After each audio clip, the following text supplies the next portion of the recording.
you're bulletproof. Float off the ground, suspended interlude. It's all the same, but can I see a hole in your reflection? We all betray, but still defend our cruel imagination. I never wanna come back down. Don't wanna feel this low again. Don't wanna bring you down. 'Cause we can never go back again. This might feel like it's wrong. We've lost it all. Don't wanna come back down.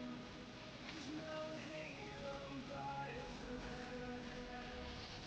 I see through the walls and wander away with you. We never had rules to force us to break through. It's all the same again. I see our visions unjustified. We all fall the same. We find ourselves imprisoned inside. I never wanna come back down. Don't wanna feel this low again.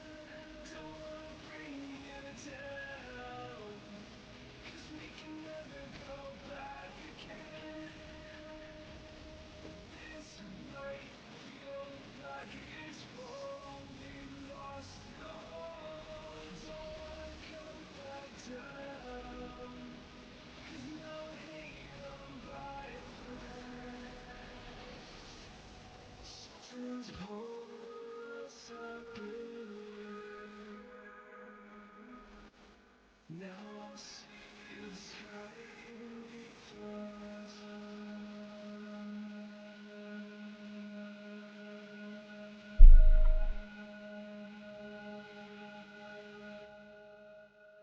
I may not be your dad, but I'm sure I look like him. Alright, guys.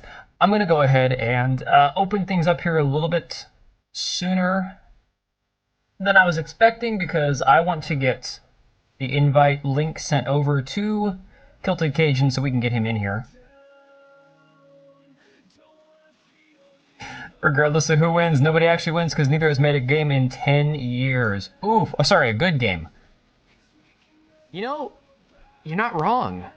And this is not to just this. I mean, okay, we could do a fair amount of time in this stream just shitting all over Grummz, but that's not truly the whole point of the stream. But you are in no way wrong about that. Just to be clear. All right, so I'm going to get the link sent over to Kilted Cajun so we can get him in here. I've kept him waiting long enough. No, we're not sharing that one. Oh, damn. Okay, hang on a second, guys. I might have screwed something up. Let me see what I can do here. I knew it. I knew I was going to mess something up. I need to watch Invincible. I don't think so. Not that I have a problem with the idea of Invincible or whatever, but I just don't really care. Hang on, let me try doing something that I haven't done in a while. Let's go to studio mode so I can actually do some editing. It's crazy. I can actually see what I'm doing behind the scenes here. It's amazing. All right, so share, display capture, copy invite link, done. Make that my middle name. Nah, dude, unfortunately, that is a state of life for me. That just is the way it is. Alright, so I am going to get this sent over. Let's see if I can pull up I'm just going to grab a random tab from over here. Don't mind if I do, because I don't have the twatter logged in on Chrome anymore. It's only on Brave browser. No, they're not paying me to shill for them. Brave is just better than Chrome. in most aspects. The search function is garbage. Alright, we will see if we didn't screw everything up. I was trying to get this man the link so I could actually have him on multiple screens, but unfortunately... wait, what is NS saying? If you annoy me today, I'm going to use stun seed on you in backwards? These nuts, huh? Alright. I'm ready, dude. Now I wonder, when I go back to my other browsers, is my message tab going to pop open? Who knows? We will see. All right, guys. That being said, thank you guys for being here. We are going to be joined briefly by Kilton Cajun. We're going to talk about a lot of what's going on this week. A lot of crazy news, a lot of drama around the interwebs. Some good stuff. Some stuff that we can all kind of collectively laugh at. So, I'm going to switch to my main screen so that I can see if Cajun is in here and ready to go. Invincible's good, but Amazon is... Hang on, let me get rid of studio mode here. Get rid of that shit.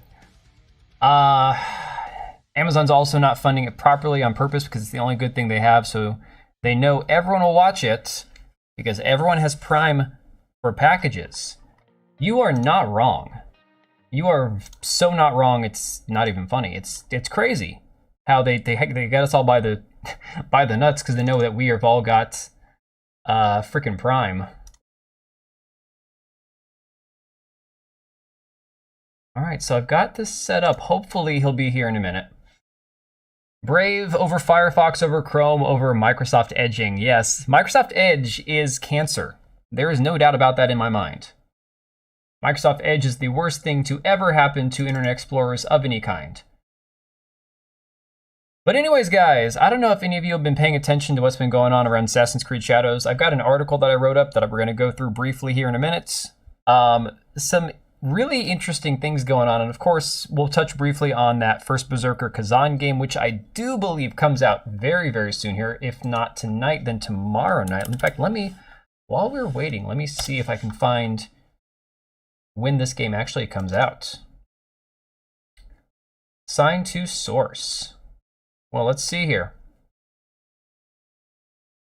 Let's see if he can get a display picture set up. I'm going to give him a minute.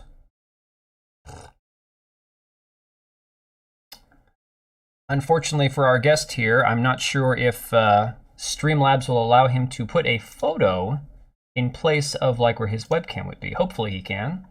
Otherwise he's going to have a giant black box the entire night. Good old Streamlabs. AI Limit, Berserker, Kazan, and Inzoi come out tomorrow. Is it Inzoi? We were going to talk about that in a second. Is it Inzoi or what do they? How do you pronounce that? Let's see. I'm sure that Cajun has probably got a question about this in here. I knew that I should have tried getting set up on StreamYard just for the hell of it.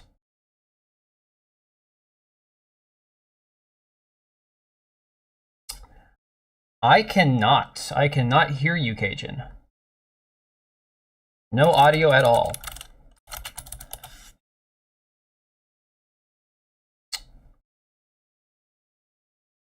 In Zoe. Yes, and I saw that they removed Denuvo. That's a hell of a W right there. Let me take again a look at this. I've got... Well, so strange. First time in a while you're in 2 streams at once. Oh, are you in Mari's stream? I saw she was live streaming. I was really bummed because I was going to try to catch her on there. But unfortunately, she went live like an hour ago, I think. And there was no way I could even drop in. What's up, Susano, is we are trying to work out some technical difficulties getting Kilted Cajun in here so that we can talk about some of the fun stuff going on the internet today. But regretfully, we're having some issues getting him connected. Let me see here real quick. Now I've got a million different tabs open. He says, testing the microphone on his end works. He'll be right back. All right, well, no worries there. Denuvo tends to get removed after a few months because no one wants to pay for it. The funny thing, Susano, is from what I've read, Denuvo only typically lasts, like... I mean, it only has a positive effect for a very short while. Hey, Mahendra! Let me see if I can get this to work. Hang on a second, guys. You watched Yang Ya's video? I do not subject myself to Yang Ya anymore. Not since that whole voice line, voice dialogue, voice acting thing that he did for that Yakuza game. There's just no way I can suffer through that. I mean, yeah, it's just not worth it. Oh no, Mari's fantastic, dude. I don't... You don't even, like, if you want to hang out in Mari's chat and come back here, if you don't want to be in 2 streams at once, I get it. I completely support you supporting her, so go for it. The whole time he was smiling, calling Elon and Grummz the scammer. Well, to be fair, you could make the argument that there's some scamming that's going on. All right, so looks like he's back waiting to get in here.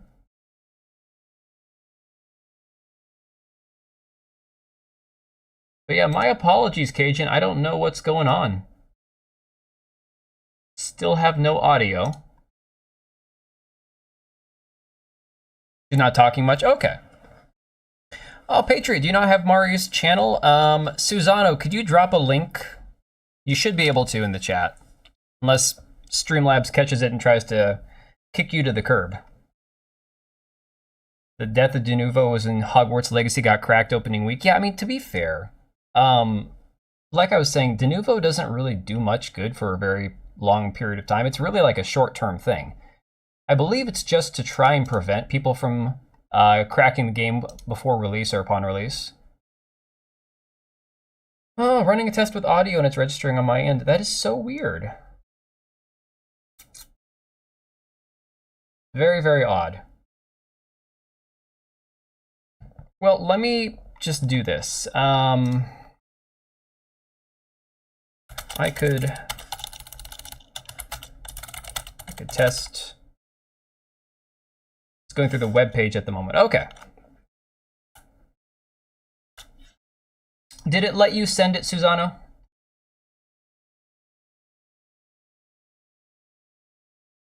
Sorry, guys. I got so many tabs open right now. Hey, Lugia. Burner, how's it going, dude? You think it got blocked? Okay, I'll find it. I'll find it and pop it in the chat.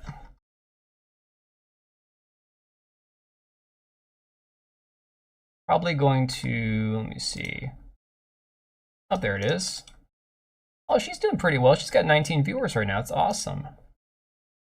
All right. Hacking? I could never be a hacker. Yeah, no, Susano, it didn't show up, but it's okay. I got the link dropped right there. All right. Now, let me see. Still not getting anything on Cajun's end here. App down. Oh, it's going to make him download an app. Oh, that's terrible. Now I feel really shitty.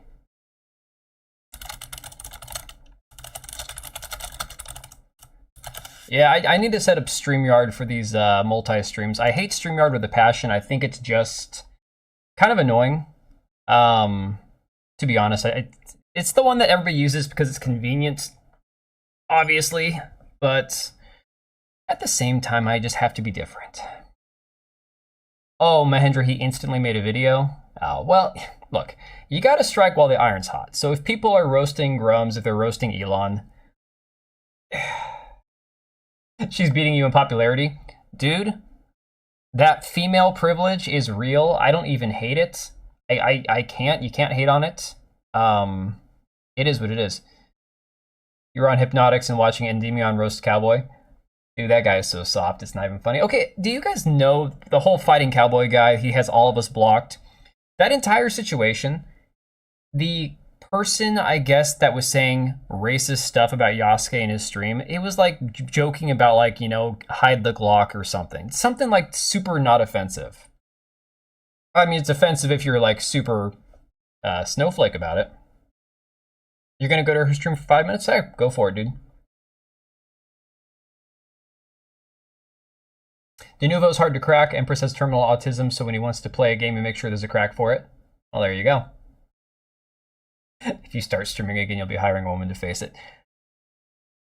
There's nothing wrong with that, although I don't know. The thing about it is, I think that the whole just being an attractive woman, like the Twitch thought phenomenon, only gets you so far. It really does. It only gets you so far. Yeah, I mean, look, the whole VTuber thing, for men and women, I think VTuber avatars are a very smart way to go. It does a very good job of getting a lot of attention because people either don't know what you look like and they're curious, or they think you actually look like your VTuber avatar.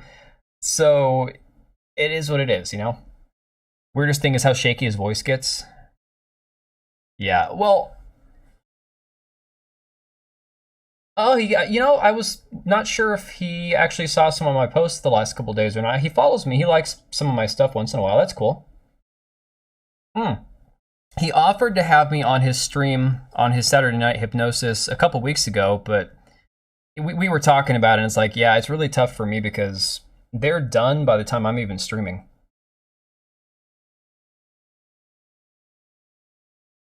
No fighting, Soy Boy hates VTubers. Does he hate VTubers? I don't know. Mainly following her because she was a Miko? Yeah, she was, yeah. Oh, no, Mari's a very good, very sweet person. That's the great thing about Mari. She's a very genuinely nice person, which you don't get too often these days. Did a video with Asmongold too. Well, maybe it's all that soy. I don't know. It's funny. The whole soy thing, you can make jokes about it, and for real, it gets overused. It's like how overused the term woke gets when it's so poorly applied some days it's not even funny. But I don't know. That fighting cowboy guy, that was just a weird situation. And to find out that he has like everybody on Twitter blocked, and it's like, he has 1.5 million subs or something. I didn't even know he exists. So if I don't know he exists, then why does he know that I exist? That's just how I felt about it. I'm like, dude, I don't even know who you are, and you're a much, much, much bigger channel than I am. Sexy women bring eyes in, but if you aren't fun to be around, that's all you got. First Descendant's a good example of this. Oh, dude, for real. Game is a mid-Warframe clone, but damn dead ass. Yeah, so that ass only gets you so far. Exactly. I like how he keeps acting tough, tossing out insults, saying the series has always been fictional. Well, okay, the fictional thing, I feel like that's just cope. Because it doesn't matter how fictional or how historically accurate it is. It's the fact that the things that they decided to take that were historically based are the things they really should have left alone. Like Yasuke plowing some, very important Japanese noblewoman that had like connection to all these emperors and all this dynasty and stuff. And it's like, you really had to have her get blacked by the Black Samurai? Like, you thought this was a good idea? Really?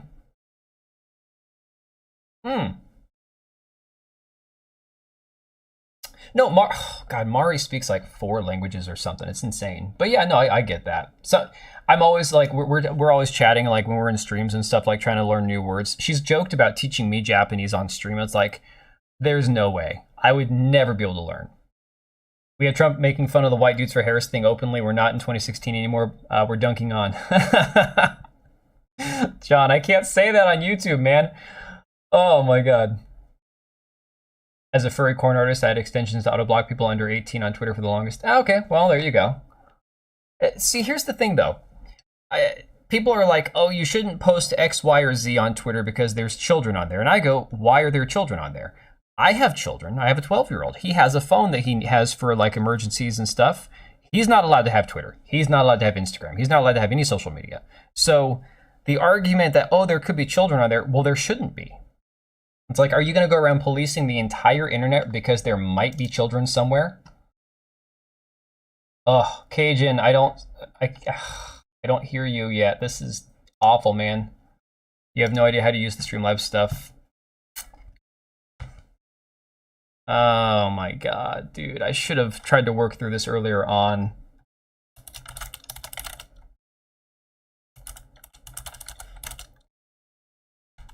Let me see. He can hear me just fine. Interesting. It says assigned to source. It's assigned to Kilted Cajun. Volume is all the way up. It's just something on his end. Children shouldn't be allowed to use social media. Agreed. 100%. Parents should watch their kids not have the iPad babysit. Dude, for real. Well, okay, so having an adults-only stream, it's like saying verify your birthday. It really doesn't matter. It truly doesn't matter because at the end of the day, kids are going to lie about their age. They're going to lie and get into things that they shouldn't be getting into anyways. That's just a fact. That's just the way they are.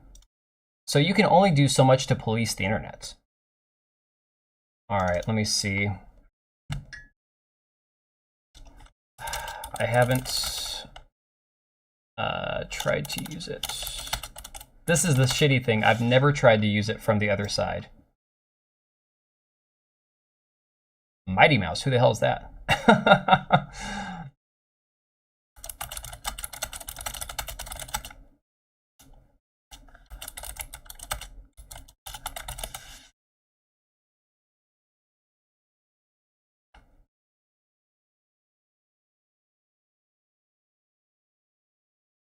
Yo, Cajun, are you Mighty Mouse?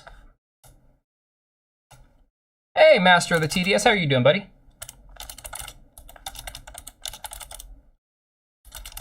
Presents are the best way to show someone how much you care. It is like this tangible thing that you can point to and say, hey man, I love you, this many dollars worth. Guest is not assigned to a This is source. Snow White. You should check out Swords and Slippers. Hey, Lugia! Swords and Slippers, I've seen something about that. In fact, it's like a Japanese Disney princess or fairy tale princess inspired, I don't want to say anime game, but I guess that's kind of the art style. Don't know what's going on here with this Streamlabs crap, guys. Just hang on. I'm not giving up.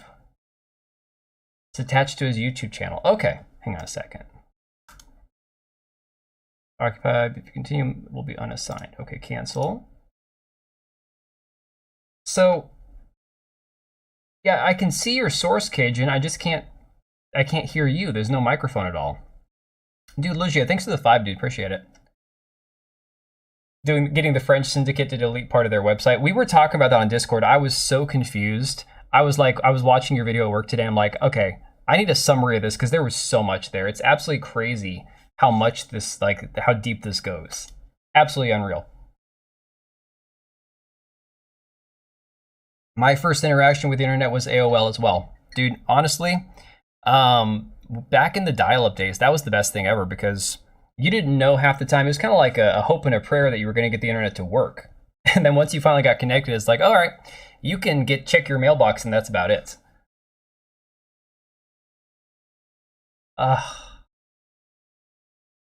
Well, I don't want to keep Cajun up all night trying to figure this out. So if he wants to bail, I don't blame him. I feel so bad about this. Let me see here. Hang on a second. Let me see. I don't know if he's in the chat or not, Cajun. If you can't get this to work, it's all good. Sorry, I know I'm hacking again, guys. Big project, I'm just glad it's out. Dude, honestly, I was thinking about it because I haven't done a deep dive on anything related to Sweet Baby Inc. or any of that kind of crap in a long time. And they got the GDC going on, or at least it was going on. I think it might be wrapped up by now. And I just flat out don't have the time right now for the deep dive stuff. We got baseball season right now. And I'm so crazy busy with work and my kids' baseball and everything else. I'm like, I really want to get back to doing a deep dive. I just don't have the ability to do it. Is the echo on your end? Oh shit, hang on. No, dude, I'm sorry. If there's an echo, that was my bad. For some reason, I had 2 microphone sources. Bad that this is such a hassle.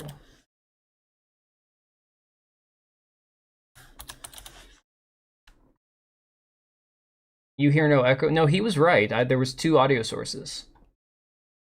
Very perceptive Oblivion. You got it, man. I think it might be less than 1 million copies. Dude, honestly, there's was it over on the 21st? Okay. Voice was sounding deep. That was the echo. That had to be it.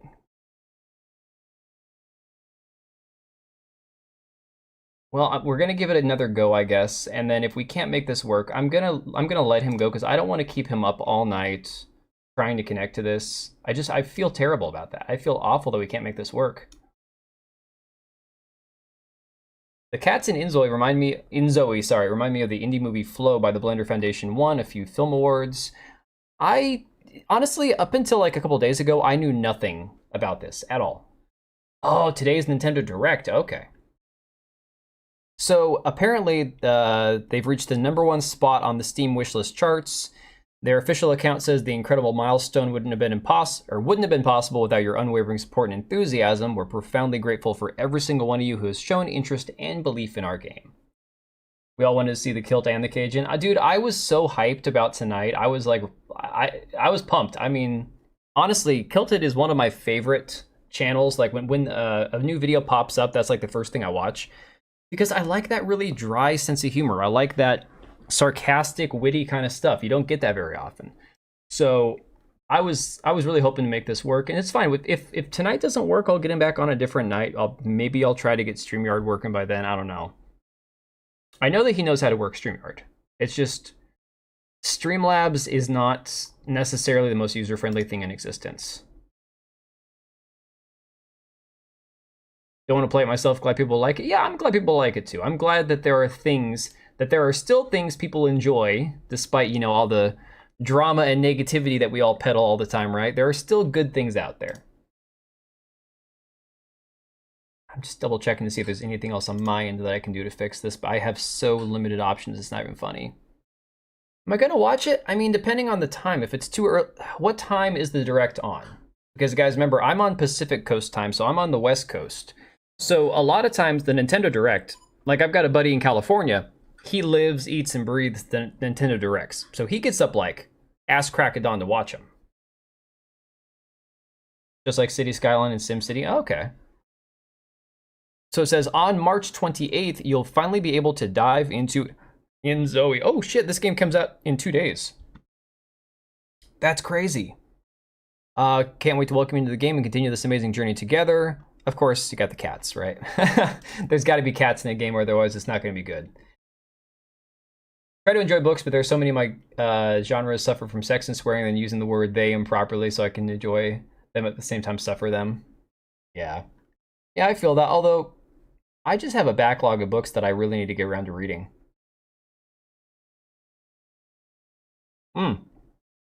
So some positives. It says like looks like Inzoe Creative Studio will only have male and female body types, which is so funny. This doesn't seem like that big of a deal, right? What is UTC 0? What time is that? Around 7 in the morning. Yeah, I'm not gonna get up and watch it. I'll catch the recap later on. I'm not gonna try to do that. No way. Let's see, what does this Zoe look like? Bring the look of your imagination to life. I mean, really cool looking character models. Seems like you can do a lot of stuff with this. Of course, all you see is female characters, because again, nothing seems to be working. Damn, I'm sorry, dude.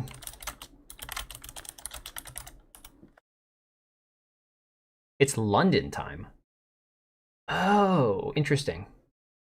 You go through about 1 to 3 books a week? Dude, at this rate, I go through like 1 to 3 books a year. I don't have enough time to dedicate to reading, plus gaming, plus streaming, plus videos, plus everything else.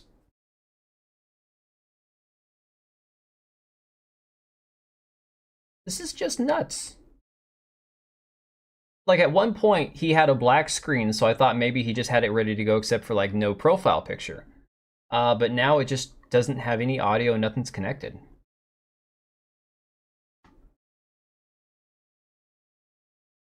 It's 9 hours from now. Yeah, I'm not I'm not getting up in 9 hours to watch that. Just not happening. Of course, you see this video here from Pirate Nation. Says this is how the character creation will look in Zoe. I'm gonna go ahead and mute this because I don't know how loud it'll be. You're interested in it, but you're also wary of it. Yeah, that's a natural reaction, I think. Are these female character models from Unreal Engine? I would say highly unlikely. Very highly unlikely. Not much chance of them being from Unreal Engine.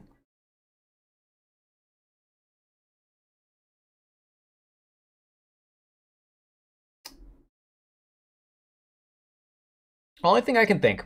One thing I'm going to try to do real quick. I'm going to try to generate a new link. Let me try sending a new link before we call it quits. Might as well just have the chat over here. There's nothing that I've sent in that you guys can't see, although there's the link in there, so never mind. Wait, it's made in Unreal Engine 5? Oh, okay. Well, that's interesting. All right, I'm going to get rid of the collab cam. I'm going to create a collab cam. Add source. That's fine. Add source. Display capture. Generate a new link. Copy. It says when it opens on the page, I can't edit anything and you can't hear me. When I open to the app, I have no idea where to go from there after Streamlabs opens up. Interesting. Yeah, you shouldn't have to have the app. Yeah, it shouldn't require the app.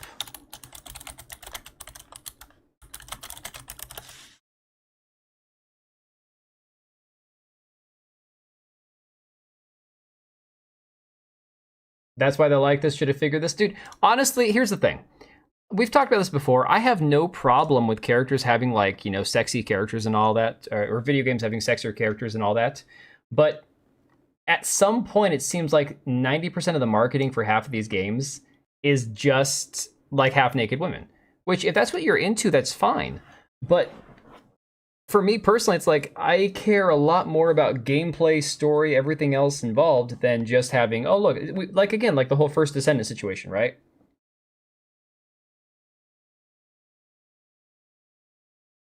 Oh my gosh.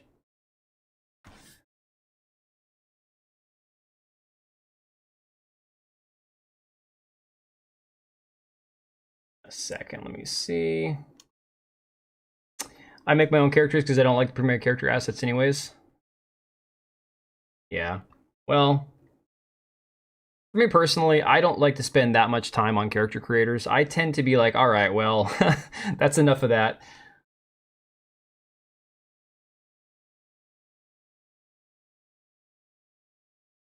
You stick with a big old rump. Yeah, there's a lot of you can be sure the game probably has a lot of jiggle to it as well.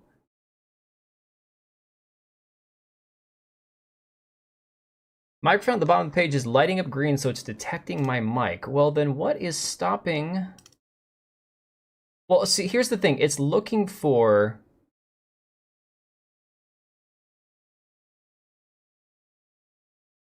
It's looking for an OBS source. So, Cajun, if... I don't know if you're in here on the stream or not, but this is what it looks like over here, okay? So this is you. And it just has an OBS picture, which is weird because we're not using OBS, we're using Streamlabs.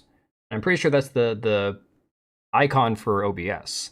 And that's the only thing that I can see on my end, other than I can go to the settings where it has the link to send to you. All I can do is send you my webcam source, my microphone, and my display capture. So it doesn't make any sense.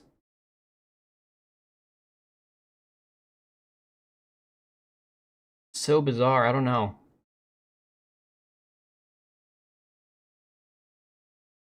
Oh, you use Blender to make your own because premium models are often designed to be corporate sloppy? That is very true. That is very true. These games are boring as hell. I tried playing Sims 2 a long time ago, and yeah, that game for me personally wasn't digging it. Was not my thing. Why would I want to have to make this character like try to get to her job, not cry, not be sad, not be depressed, not have all this, you know, other trauma that she's going through? It wasn't worth it. It was absolutely insane. Like, this is retarded, you know?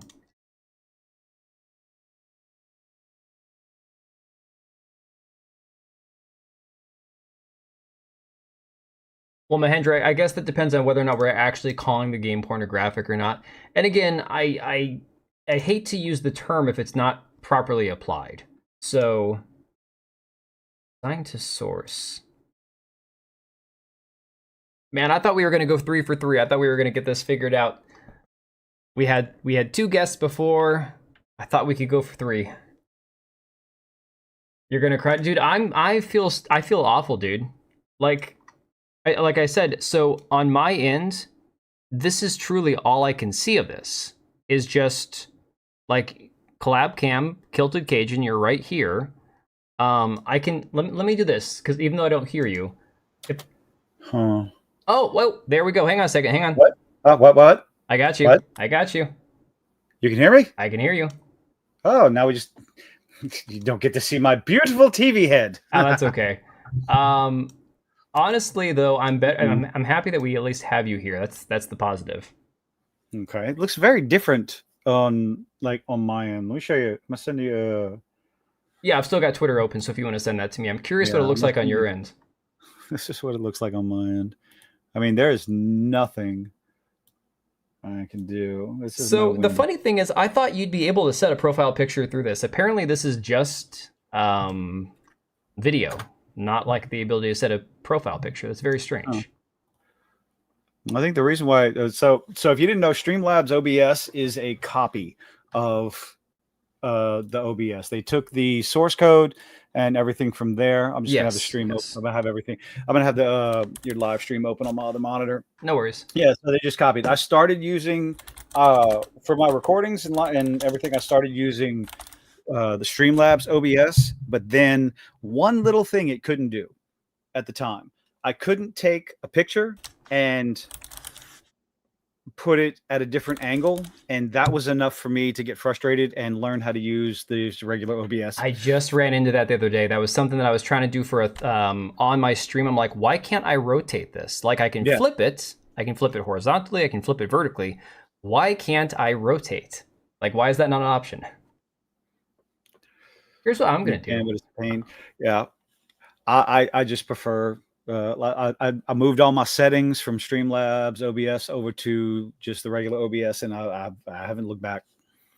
I'm used to it. Well, okay. While we now finally have this figured out, so here was what the problem was. Because I wasn't seeing anything on your end when I opened up the collab cam box. I assumed, because every other guest I've had, because they use video, I can hear audio right away. Because I didn't hit show on stream, your audio wasn't coming through until I hit show on stream, despite the fact that previously I could hear audio without showing it on the stream. So very strange. Okay. But hey, now we know. Learning experience. Learn something new. I swear, that's the way it is all the time. So why don't you go ahead, introduce yourself. I'll make sure to put your link down here while you're talking, kind of talk about what you do and what topics you cover. Let me hit like first. Well, I originally started my channel. I am the Kilted Cajun. I started talking about just general pop culture, mostly TV shows, movies, entertainment, Hollywood, stuff like that. And I slowly started veering more towards video games because, well, I've been gaming. I don't like for 44 years. Hey, Atari 2600, baby. I'm a year, just closing in on a year from 40. I get it. I understand. I'm 50. People don't.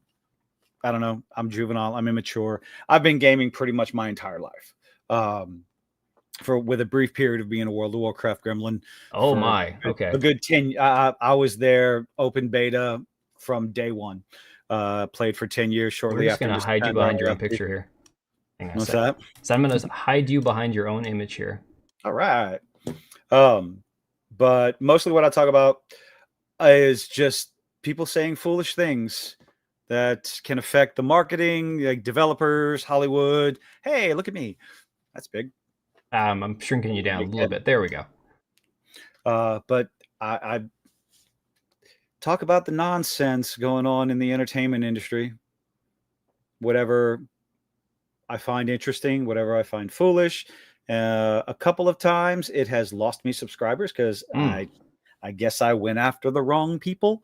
But I like talking. I do this as a hobby. It's fun. It's entertaining for me. And yeah, I'm learning a lot more than I ever thought I would, especially when it comes to movies and box offices and Oh, for real. box office numbers, not realizing that, oh, this goes into that, that goes into that. And yeah. It's been a very eye-opening experience the last year because I have two channels. This is my primary one, but my other one where I do like more like news and entertainment, I cover again more like the Hollywood drama, the box office stuff, and it's been very illuminating what really goes into the marketing and budget for some of these movies and video games, and it's kind of mind-blowing after years of just consuming product, not really thinking about how the omelet's made, right?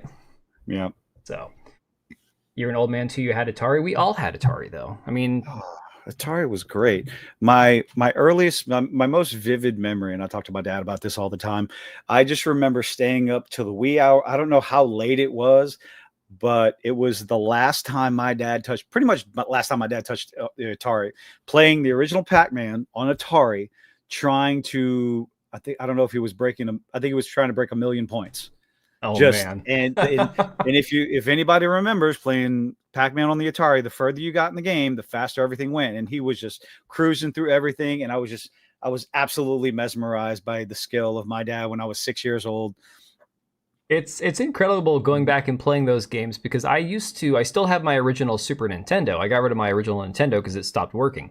But going back and trying to play like Donkey Kong Country or any of these other side-scrolling games, after playing so many that are just first-person shooter and 3D and everything else, it's incredible how difficult those games are when you go back and try to play them now. It's such a different world, such a different experience.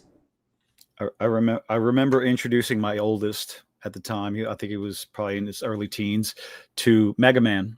Oh yeah, the original Mega Man, and he was like, "This is dumb." He was like, "Oh, this is hard. I get it. Okay." And I still go back. I have I picked up the Super Nintendo Mini when it came out. Oh yeah, I had a buddy of mine pick it up for me, and I gave him a little commission, and I absolutely love it. I have a few extra ROMs on there too, but yeah, I like the old classic games, and I see. I mean, I like a lot of the new games too. I like playing video games. I want to be entertained. Well, that's the thing is like so many of them are not entertaining. So I had these brought up to talk about just briefly before we dive into this whole Assassin's Creed Shadows drama. Is that Studio Ghibli? It is. I saw that you were talking about that. I tuned in when I was doing laundry. And I tuned in when you guys were talking about this. I'm like, oh my God, that's perfect because I've been seeing this all day long and I was curious what you think about it. I think it's hilarious. I think it's entertaining. I think it's fun. People are doing it for fun, and I'm here for it.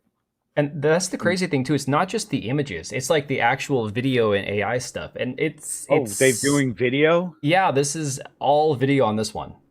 Oh wow! Beyond creepy and disturbing, but yes, that one, yeah. Now the funny thing is, a lot of people are doing this through ChatGPT. And I tried to do some through ChatGPT. It would not. It kept telling me, "Oh no, we can't do that. That's copyrighted. That goes against our content guidelines. Everything else." And how? So I went and switched to Grok, Twitter X's AI, and it did it just fine. So okay, I think because this one's fantastic, Sam Hyde, and of course Destiny. Oh no! Yeah. Oh no! Okay, so yeah, this one was made with Grok, I guess. I don't know. So I just found it fascinating. Like all day long, my entire Twitter feed. Oh, that's not something I'm going to talk about right now. My entire. Aren't you excited?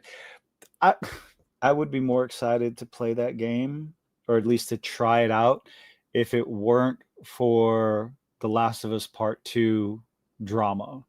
Because The Last of Us Part 2 is one of the main reasons how I found a lot of the channels that I follow. Right. It's how I found Geeks and Gamers and eventually Nerdrotic and falling in love with Friday Night Tights, because what got me with Friday Night Tights is the episode with Az and Jeremy yelling and screaming at each other, and they come across as a bunch of friends that yell and scream at each other, which is what me and my friends used to do, to go play Magic and Warhammer and Privateer Presses games and everything, and we would do that on the weekends. But when Gary went live, and he just, as Az and Jeremy are just fighting and yelling and screaming back and forth, Gary's just like, "Mommy and Daddy are fighting," and almost got in a wreck because I was laughing so hard, and that was like, okay, I can You can relate. relate to this. Yeah. But the copies of like these real life moments, like again, like AOC here at the border, this is just fantastic. Oh no. Do you know about this one? Have you seen this one on Twitter? I don't know how it started, but I know what it has become. Have you seen the old woman, the old No. grandma that's been doing it? No. Oh, she's great. And the funny thing is, this guy has like hundreds of thousands of followers, and I had never heard of him before this entire thing. Like he was already. I mean, that's not surprising. Yeah. I mean, social media is so massive. YouTube's so massive. This channel, like YouTube as an example, there's channels out there with millions upon millions of subscribers that we've never heard of. Right. And Exactly. we'll probably never heard of. Well, yeah, YouTube is weird. It's a closed, like it's a niche thing. Like it's a lot of channels kind of run in the same circles. So it doesn't matter how many subscribers you have. There are like infinite numbers of clicks or groups of people on YouTube that have their own circle of content that they watch, and they never kind of like associate or leave and go outside of their bubble to look at other content. Very interesting. And yet there are people out there that will blame channels like ours for Alkalite failing. Oh, 100%. That's the funny part. Fault. I want Alkalite season 2. I'm not gonna lie. I want it. Oh no, I've heard of Meme Bastard. I've been following Meme Bastard on Twitter for a while. I just had never really the whole the morning routine thing with the guy with the tape on the mouth. That's something I'd never seen before. Tape on the I don't even understand why you would do tape on the mouth. All I know is it seems dangerous. Like restricting your airway while you're sleeping does not seem like a good idea. Oh, this one's fantastic.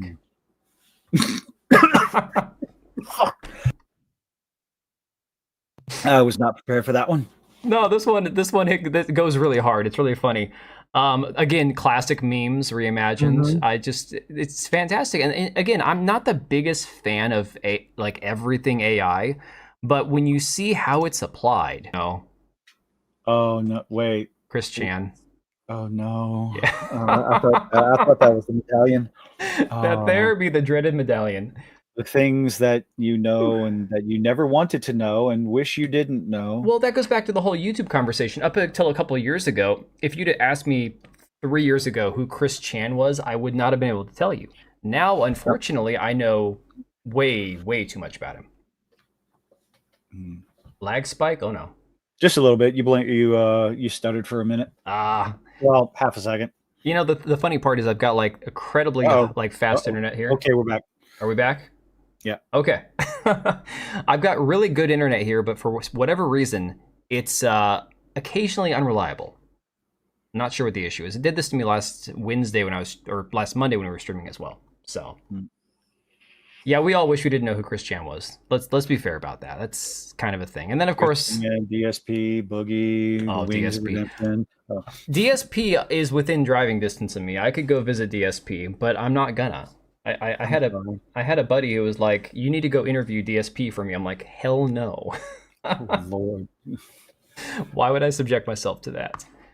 But hey, DSP, it gives you hope that hey, anybody can make it. For real. I mean, honestly, he's trucking along.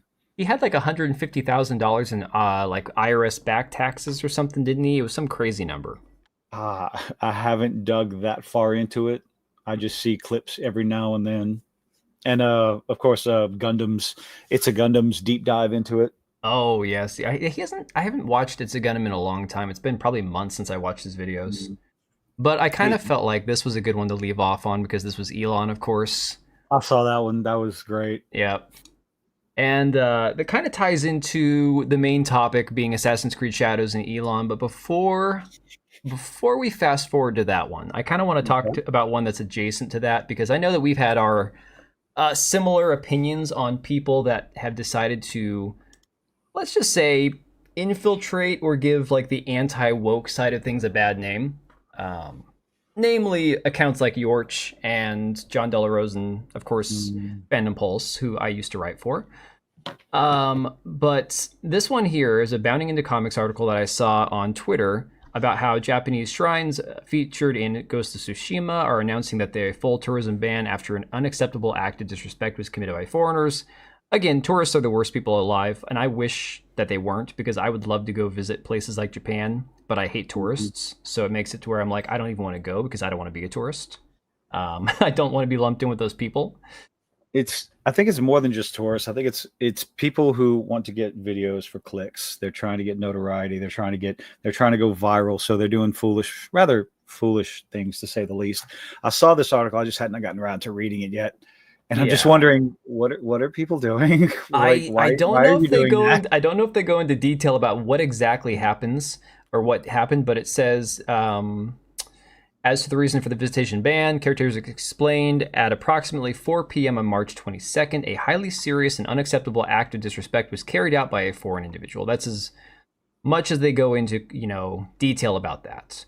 Mm-hmm. So unfortunately, whatever it was enough to be like, all right, so no foreigners ever again, you guys are kicked out, which sucks. I hate that. Yeah. So what would be the logical reaction to that? As people that have talked about Assassin's Creed Shadows, and whether or not like you're completely on board with, the whole you control the buttons you push, the Shinto shrines being destructible. Like, I mean, I get that everyone has different opinions, nuanced arguments about that, right? Mm-hmm. Would your reaction to that be, hopefully the shrines will be converted to Catholic churches? I saw my reaction to John F. Trent is that you have lost your goddamn mind. That's just, I understand his faith, right, and I have no problem with his faith. That's too far, right? Personally, right. And I don't expect anybody to agree with me or not. You want to spread Catholicism across the world? That's fine. Some people don't want it. Some people aren't interested. I'm not going that far. I think he went too far with that statement. I think he went too far with that statement. But it's like, okay, so we went from respect Japan, stop shitting on Japan, stop depicting Japan as this, nation of racist people who hate black people, stop depicting Japan as, all these things. And he went full scale. Hopefully the shrines will be converted to Catholic churches. Now, I can tell you, we were talking about Mari Games. She's streaming on her channel right now. She is a former Shinto shrine attendee, a Miko, I guess they call them. Okay. And, or tendon, I don't know the right term for it, but she was, she helped like care for the shrine, right? She herself is a Christian. And when I sent her this screenshot, she was horrified. So I saw this and I'm like, how can you honestly be this way? How can you say this kind of shit? I just don't understand it. Last incident was carried out by Koreans vandalizing shrines. Oh, that's very interesting. Yeah, I wasn't aware of that. So I just had to kind of like get your opinion on that before we jump into the Shadows topic itself, because I saw that and I was stunned. I was at a loss for words. I could not, like, this is somebody who I genuinely thought pretty well of. I respected him for a while. I thought he did good work.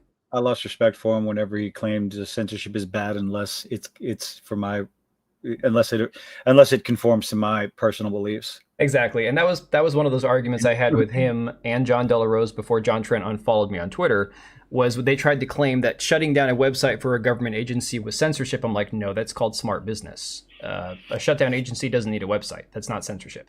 The funniest thing, the article that I did, that I kind of ripped into John over, was on the I think Dragon Quest, or I think it was Dragon Quest 2 Remastered HD, whatever that long ass title was. Oh yeah. And it was about the joke that's in every other Dragon Quest game, apparently, where they put the slimes on the side of the guy's heads and the guy thinks it's boobs, sure. Right? And it was censored out of the game. Well, a particular scene was censored out of the game, and he was praising it. And I have a problem with that. Let the customer decide. It's not for you to decide. You just let the customers decide. The article disappeared 3 days later. I was like, wait a minute, huh? First it got unlisted. I still had the link. I still had it up on my website, on my Chrome. And then the day after that, it was just gone. I went, wait, what? So Mr. Hardcore Mode says, I think that was when he was still with that Park Place. Yes, so that's a whole nother interesting rabbit hole to dive down. Mr. Hardcore Mo says, I'm Christian. If this isn't a joke, he can go F himself. Yeah.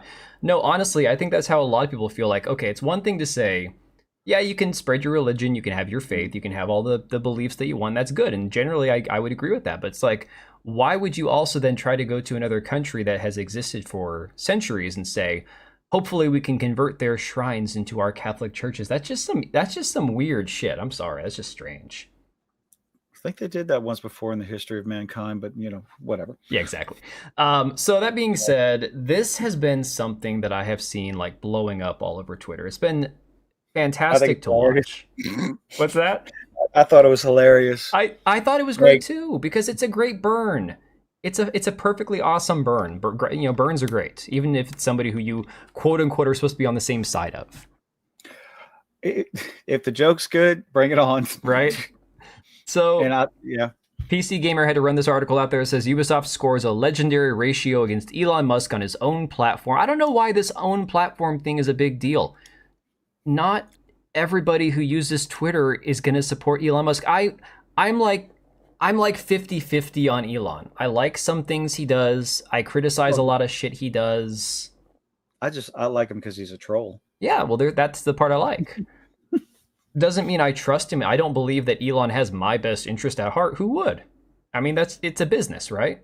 Mm-hmm. So, that being said, it says, which hopefully marks a final end to all the Assassin's Creed Shadows culture war nonsense. The funny part, and I'm sure you've seen this, the amount of deflecting and shilling the media has done for this game. And it doesn't even matter if the game is legitimately good. If it's a good game, more power to you, go play it. But what I can't get over is the amount of deflection the media has. It's just like Dragon Age Veilguard all over again, or Avowed. It's like every time we have one of these games where some AAA company, some massive corporation comes out and releases a game, if you criticize it, if you don't love it, you're evil. And it's just getting to be really exhausting at this point. One of the things I said with Veilguard, and the same thing with when I was talking about Veilguard, I said, when all said and done, I think the character creator is going to be the least of the game's problems. And I was correct. I was bored out of my mind. I put 22 hours into it and then deleted it off my computer.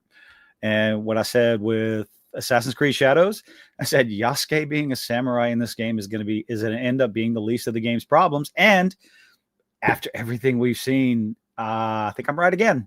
Right. But they still want to continue to deflect. It's a culture war thing. It's like, no, it's a bad game thing. It has become now the game's beautiful. The scenery is nice and lovely and wonderful, but everything else, like just different clips, different AI. Same thing. It's the same thing happened with Star Wars Outlaws. Right. Buggy mess. They didn't care about the AI, and just when you have dogs T-posing. Right. Come on. We're delaying it to polish it. It's like what you polished a turd. No. Yeah, no, the funny thing is Avowed and Assassin's Creed Shadows seem to have the same narrative being spun about them. It's beautiful. The scenery is gorgeous, looks great. Okay, how's the story? Is there anything that you guys have done different? No, we've made it more simple. We've made it like it's an RPG, but there's no RPG options, Mm-hmm. It's this dumbing down of what an RPG is supposed to be that really, for me, I find to be the most offensive, because the whole spin with Avowed where it's like, oh no, an RPG doesn't have to let you kill animals. An RPG doesn't have to let you make important decisions. Then why the hell is it an RPG? If you have recipes where I can make food and cook meat, I think it makes sense to be able to kill the wildlife. Right. Or at least make them react. Make them react. Do something, One of the things T-Gap Steve noticed is that the little ferret animals in Avowed, the one that turns into a grotesque monster right in the cutscene in the very beginning, right? You can take those guys out left, right, and center. But I think that they look like big giant cows. Can't do anything with them. Can't touch them. Can't nothing. It's like that doesn't make sense. Avowed at least has good magic and it's easy to pirate. Hey now. We do not promote that. I cannot condone that, although I do find it hilarious. You're running forward in shadows and your character decides to jump off the building out of nowhere. See, I've had this problem in games that don't have very good interactivity, like as far as like the way the character moves in the environment around them. And that's always a very disappointing thing. So I was trying to play No Rest for the Wicked on mouse and keyboard. It was dreadful. I couldn't do it. My character kept jumping down, jumping off of things, leaping off of ledges. Once I switched to controller, it was beautiful. It was seamless, had no problem. So the game is not really optimized for mouse and keyboard. But then there are other I games where your I character have just so many jumps problems with wildly. mouse and keyboard. Oh, really? Because what was Yeah. happening for me is you have to keep toggling run on and off on mouse and keyboard. So if you're Okay. running towards something and you forget that it's toggled on or off, your character will just leap off of the edge. Oh, okay, gotcha. Yeah. I haven't played in a while, but I did grab it for sure. Everything's I had fun ugly with and lame and avowed in Starfield. Starfield is just boring. Starfield was I've described Starfield as it's a game it's as big as an ocean, as shallow as a puddle. I remember you saying that on a video. Yeah, no, so the funny thing about it is, like you said, the pronouns in certain games, while they might be an indicator that a game has some agenda or an indicator that the people had other priorities than actually making a good game, that's, it's a red flag, if you will. Yeah, it's definitely a red flag to talk about for sure. But in many games, it is the least of a game's problem. And it's like, yeah, I rolled my eyes at the pronouns. It was funny seeing Az yell about it, but I rolled my eyes and I went on with my day. It was not a big deal. But then you get into the game, and if it's not installed, I had to reinstall it onto an SSD because it wouldn't run well from my HD. Then I got into the game itself. I'm like, well, there's a lot of open world, a lot of moving parts and people, but all the NPCs are hideous, and the game is super boring. So it lost me after like 5 hours. I finished it, never went back. Oh, you actually finished it. Okay, kudos to you. Wow. Yeah, I got on. It was a day and date on Game Pass, and I paid the $30 extra to get early access just to play it. Oh no! I finished it. I beat it within the first week, and it's like I'm never going to go back to this game, and it's a shame, but. Woke is a red flag for all of the problems that come with incompetence. Yeah, I would say that's a game that has things like pronouns, but also happens to be a shitty, poorly made game. I think suffers the most from, again, wokeness in a game than a game that just might like dabble in it, like Baldur's Gate 3, where people say, well, the third act kind of fell off, and there were some weird decisions you could make in the game or whatnot. But it was otherwise, people say it's a fantastic game. So. This here says when it was Warframe, Cyberpunk. Okay, so what did nobody talk about at Cyberpunk 2077? Because I followed Cyberpunk 2077 from the E3 trailer many years before it was released. Everybody was talking about a lot of things with Cyberpunk 2077. It got criticized for everything from all sides, and that was even before it came out. I remember them talking about the fact that you could swap parts and have a penis on a woman or something. That was one of the first things I remember hearing about Cyberpunk 2077. And then, of course, it came into the terrible release, the buggy mess, how broken it was, how they didn't have proper testing behind the scenes. They weren't actually doing enough product testing to make sure to get the bugs all worked out. So there was a whole story that kind of, spiraled that down from there. Oh, it was a shit show on release. Oh, yeah. And yet I put 600 hours into it. Oh, my God. Oh, the story kept me going. The story and the city, like from day one. I loved it, and I still love it to this day. The cyberpunk atmosphere, I just never really cared. Hey, Burner, thanks for the 2. You have a good night, buddy. The atmosphere alone, like the idea, I mean, I thought the idea of the game was great. I love the cyberpunk idea, but the actual game itself, the first person hacking, I don't know. For me, it just didn't really draw me in. I never got around to playing it. I've put over 1,200 hours into it. I'm about to do another playthrough. I mean, there's multiple reasons why I fell in love with that game. It came out, it helped me through things, and it helped me through a low point in my life. Oh, that's awesome, though. That's what it's supposed to be there for. Yeah. But what sells me on the game is the beauty of the city, the exploration. Like, I've never once tried to defend the release of that game because it was a joke. It was an absolute joke.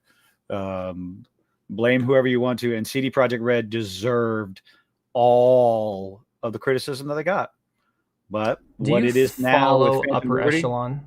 I do. Did you watch his videos talking about the product testing, about the bug testing? Probably. Okay, I'm sure I did. He's Upper Echelon is one of the first channels that I found. Yeah, he was back in the day too. Yeah. I didn't follow his, like, when he started with all his review and guide videos and stuff like that. When he started, his more commentary and critical videos is when I started following him. Right. So he talked about the information that came out about the actual product testing, the bug, the people that were supposed to be finding the bugs in the game. Oh yeah. Yeah, and apparently Yeah. for Cyberpunk, they didn't actually have the amount of people that they told CD Projekt Red on staff that they reported having. So they had people reporting small bugs because they didn't have the manpower to actually find the big bugs in the game. And so CD Projekt Red was overwhelmed fixing a bunch of stupid small bugs, and all the big bugs kind of fell through the cracks. That's how the story goes, anyways. But Yeah, I remember what you're talking about now. It was they hired like a third party to go through it, and that third party was a fraud. Basically, yes. Yeah. It still falls back on CD Projekt Red. They should have vetted them better. I don't know. There's anything they could have done. It falls back on them. So this article, I'm not going to go through too much of the PC Gamer article because again, it's just shill crap basically. But it says Assassin's Creed Shadows has landed some solid success, and God, give us some sale numbers. Give us 2 sale million numbers. players. 2 million players, exactly. So on online storefronts, an overall decent critical reception. I love how they're like downplaying it now. Some success, overall decent. Like they're really watering it down. PC Gamer's Morgan Park gave it an 80 in his review, which is none too shabby. God, they're really hyped about this, aren't they?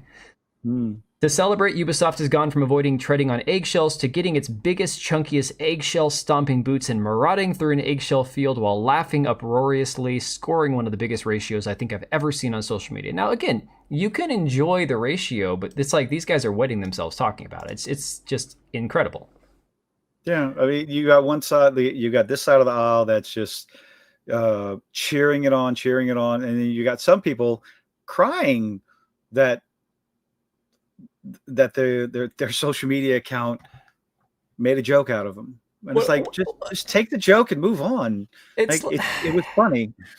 So I understand the argument that it's like, well, it's an account for a professional company. It's for a product. It's a multi-million-dollar okay, but at some point, if people all day long, it's like we all love the Wendy's account clapping back at people. How is this any different? If you're going to engage in banter, you're going to get banter eventually. So I have no problem with it, 100%. Yeah, they weren't calling anybody names. They didn't call anybody a bigot, a racist. The names we're used to that we ignore nowadays.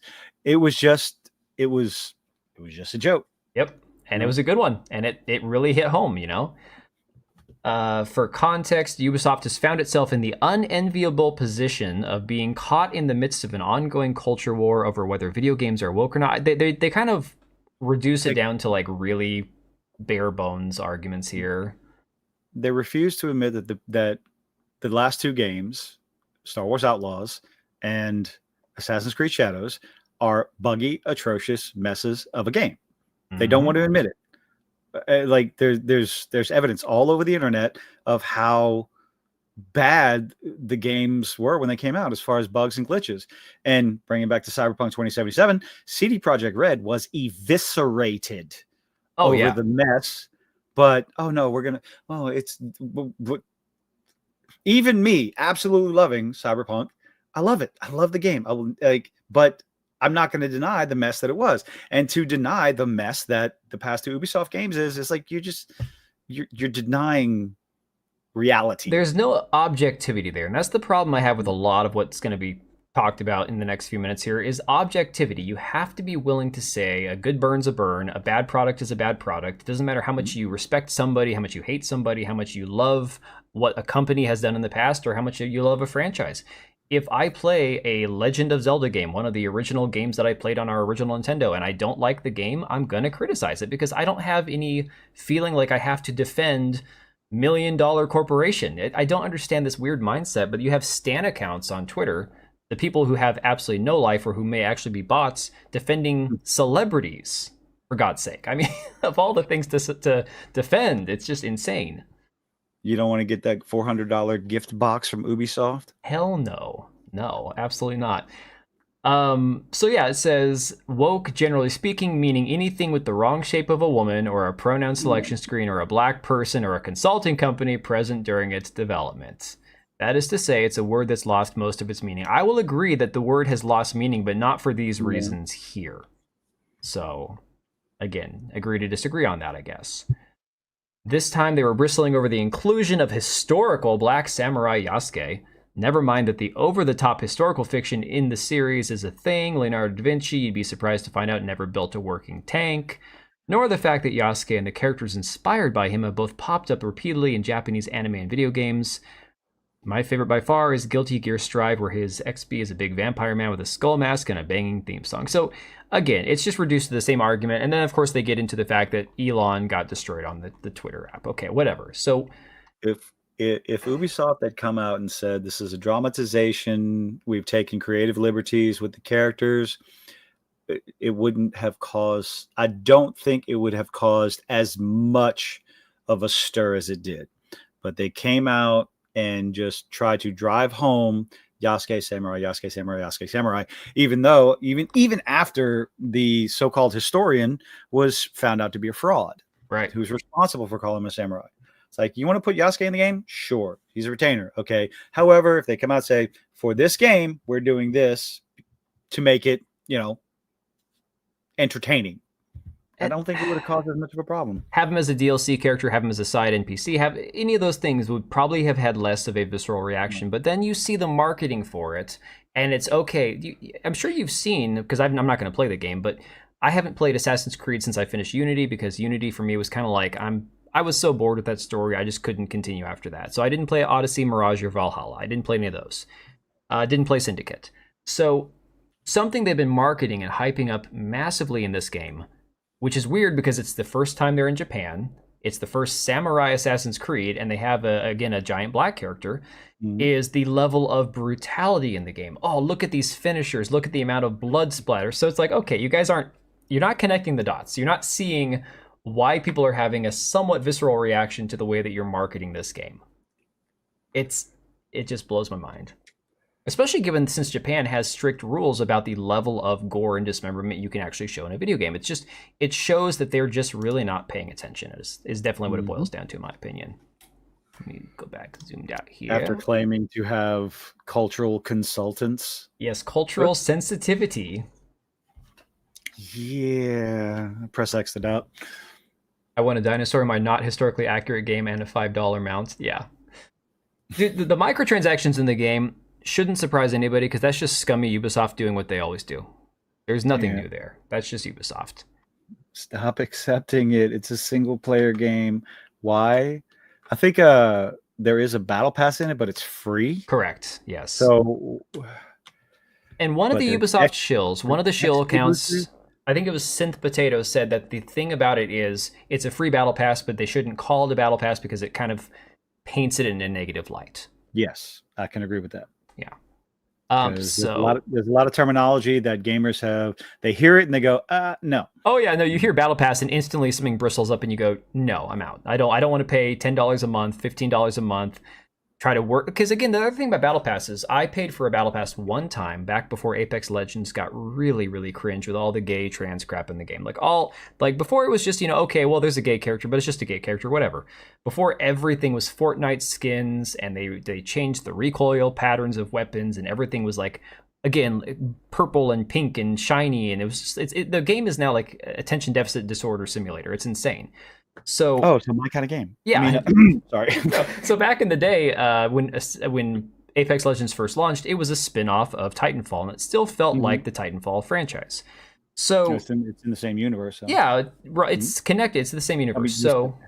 That's what spin-off means. Oh god. Yeah. Anyway. It's all good. Hey, we're at least able to talk. I don't care. We could both sound retarded at this point. I wouldn't even care. So that being said, I went ahead and paid for the Battle Pass because I'm like, I'm going to play this game. I'm going to max out the Battle Pass. I'll pay for it one time, and after you max it out, you get infinite free Battle Passes, because as long as you max it out, you get the currency to renew it every single year, every single season. Eventually you go, but I don't want to grind this game anymore. I'm tired of grinding the same game over and over and over again. Yeah. So that's where I just kind of let it go. That was the only one time I paid $10 to EA for a Battle Pass. I'm still paying for the Fortnite Battle Pass. I play it my kids play it every once in a while.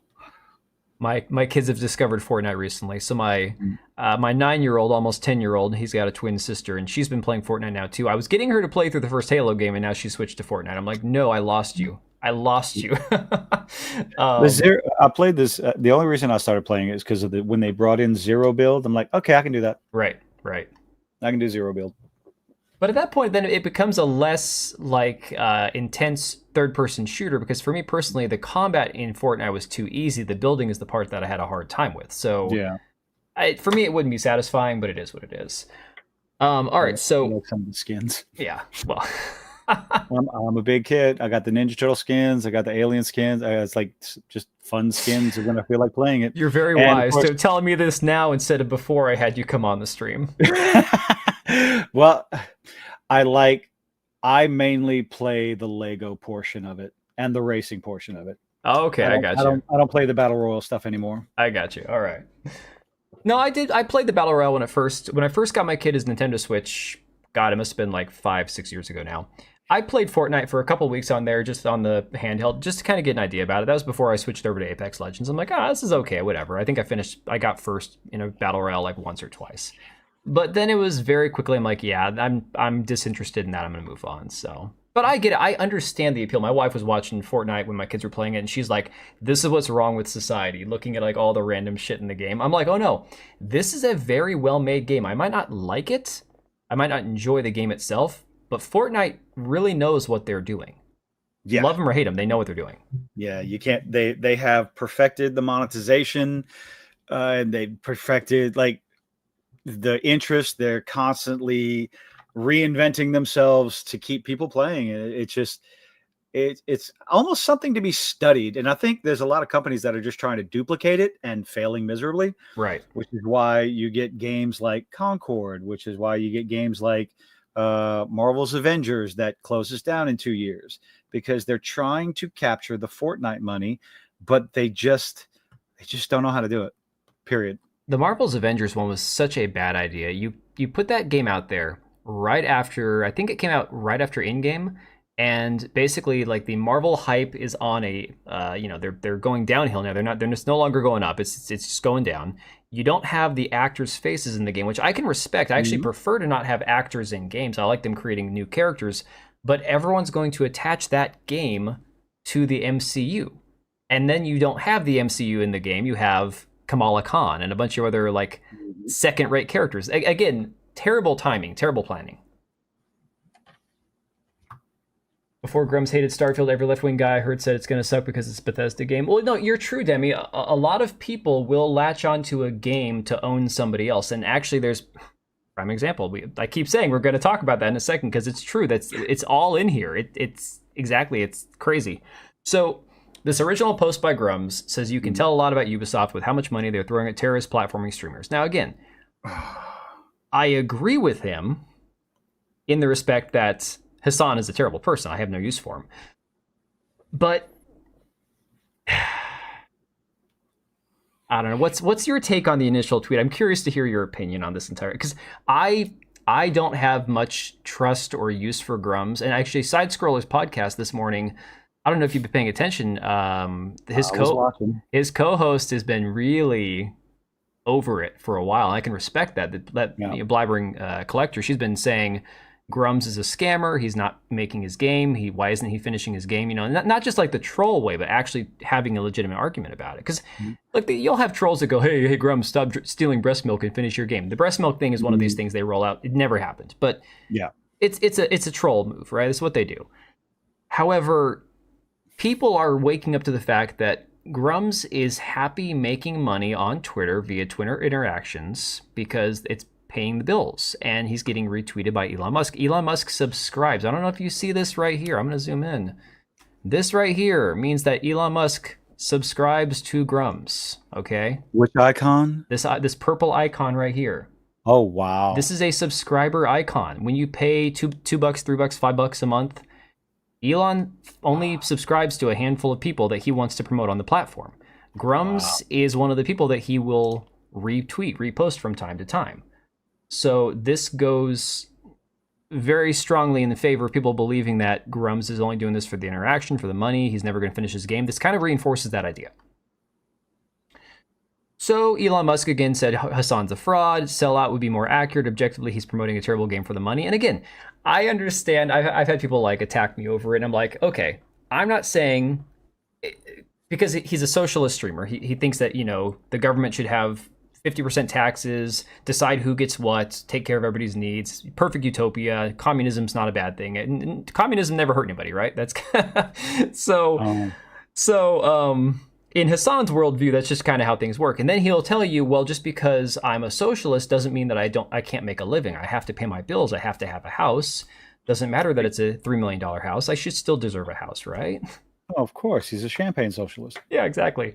So the argument people will make is, well, he doesn't like the fact that we're in a capitalist society, but what is he supposed to do? Starve? Again, it's always the most extreme examples.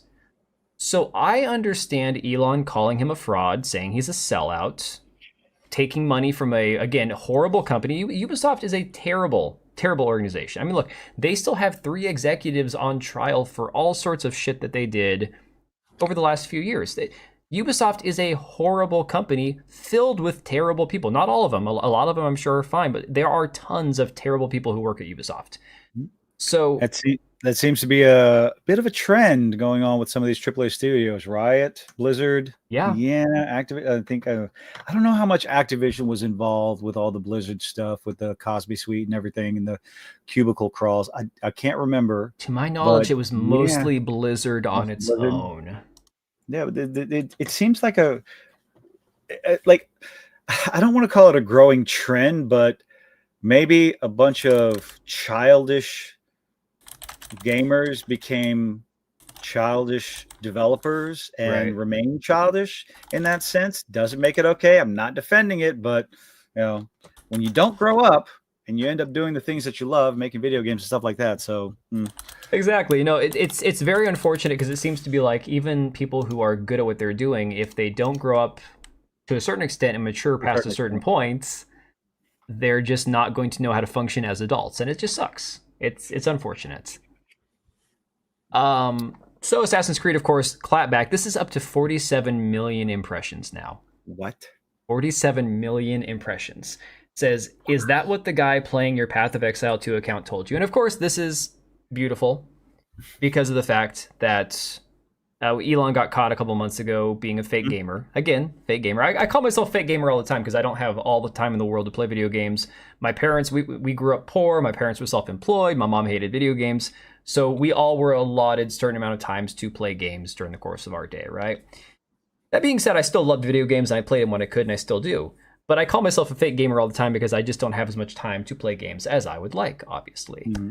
Well, no, this is legitimate. Elon was caught being a fake gamer, paying somebody else to power level his account. And then he's like, oh yeah, see, I'm going to show you how I do this here, where I've got, these characters, and I'm just going to leave all the best items on the ground because I don't know what I'm doing, and just capture a video of it just to prove that I'm a great gamer, right? So,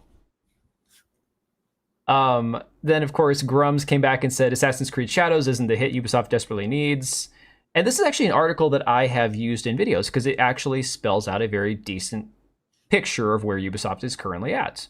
But this was definitely him trying to defend Elon, which he never should have done. He should have just take the L. Yeah. Take it off the chin. Go, damn, that was a good, good burn there. And I'm just going to let it be.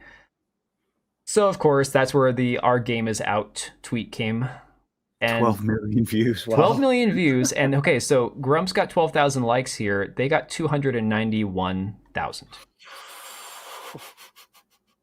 Unbelievable. It's nice to know people can appreciate a good joke. So now, is it because people don't like Grummz? I don't know. A mix of both. Probably a mix of both. But there's a combination. It's a combination. Let me see. Blu-ray says he sent. Let me see what Blu-ray sent here. Hang on a second, because I'm very curious.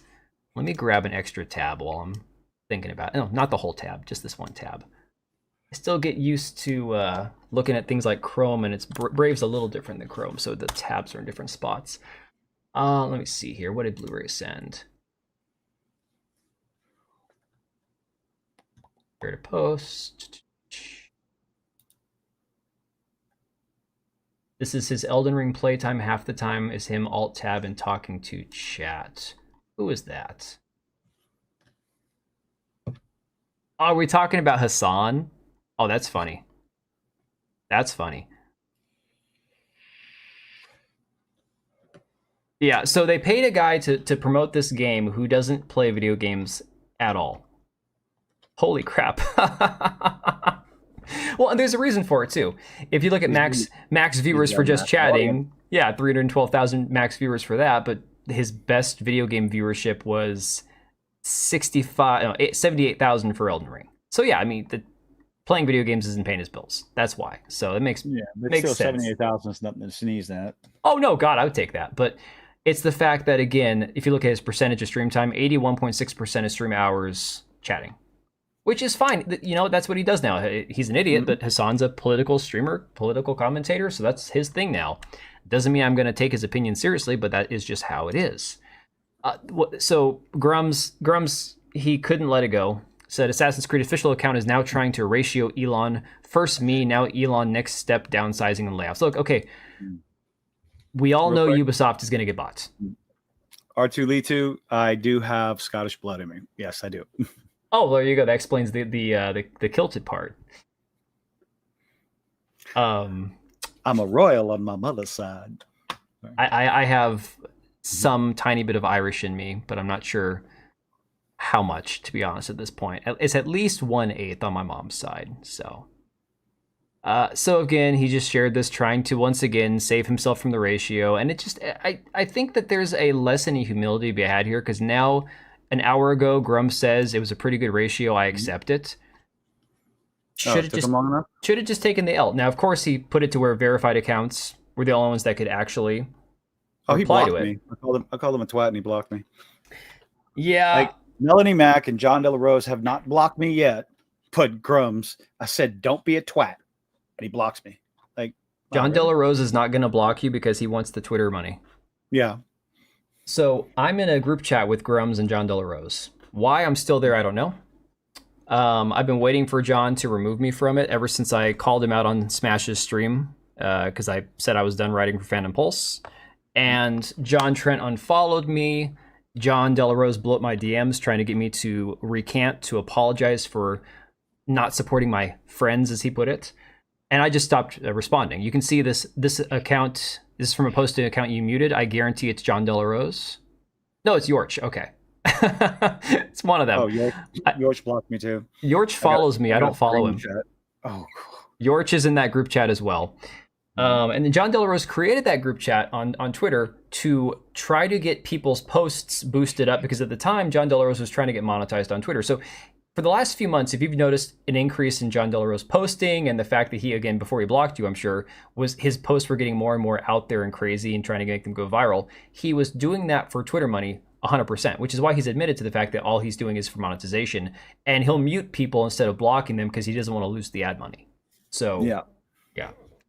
That being said, of course, now we've moved on to where we have people like the Surf celebrating Grummz getting roasted. And look, I get it. Everyone's going to be like, hey, we got to dunk on this guy. You know, this is a big win, whatever. And this is why I'm like, it doesn't affect me at all, because like side scrollers, I think it was Craig that said it this morning, Grummz is somebody who shares information. Sometimes I agree with his takes. Sometimes I don't. Sometimes he's a little hyperbolic and right. I go nowhere beyond that. Do I think Grummz is scamming his backers? Potentially, yes. If the game never comes out, 100%. But am I going to be personally pissed off about it because I'm not connected to him financially. I didn't back his game, so it's no skin off my back. While I do think it's scummy, I'm not going to spend. There are accounts like McDizzle and Sid Alpha who spend their lives obsessing over Smash JT and Grummz. Sid Alpha goes after disingenuous people. Yes. Mostly he focuses on developers. Like, that's what he does. He does deep dives into developers. He's done a lot of videos on asset flip developers and the like. That's what Sid Alpha does. And it's one of the things I genuinely love about his channel, because I think he does his best to do his due diligence, and he is not afraid to admit when he's wrong. When he finds out he's wrong, he does retractions on his videos. So I can respect that part of it. Oh, for sure. No, and I still follow him, and it's like a lot of times I'll agree with Sid Alpha, and it's like I'm not afraid to follow people who disagree or don't like people that I follow as well. So I follow Fratanga on Twitter. He follows me back. Fratanga's going hard on Grummz. Right. I'll watch his videos and stuff, and I don't always have to agree with all of his takes, but the fact is, it's like I can have different nuanced opinions because I'm not like saddled to any one person. Like I've said before, I appreciate Smash. He's been very supportive of me. I know that I believe he's genuinely a decent guy, but you know, the whole rumor thing that he fell for, it was shitty. At the same time, I think McDizzle's a complete moron because he could have gotten himself in serious legal trouble with that whole situation. So it is what it is. It's like, where's the fun in following only people you agree with? there's not, and that's the thing. Like, Well, there are people who let me rephrase that.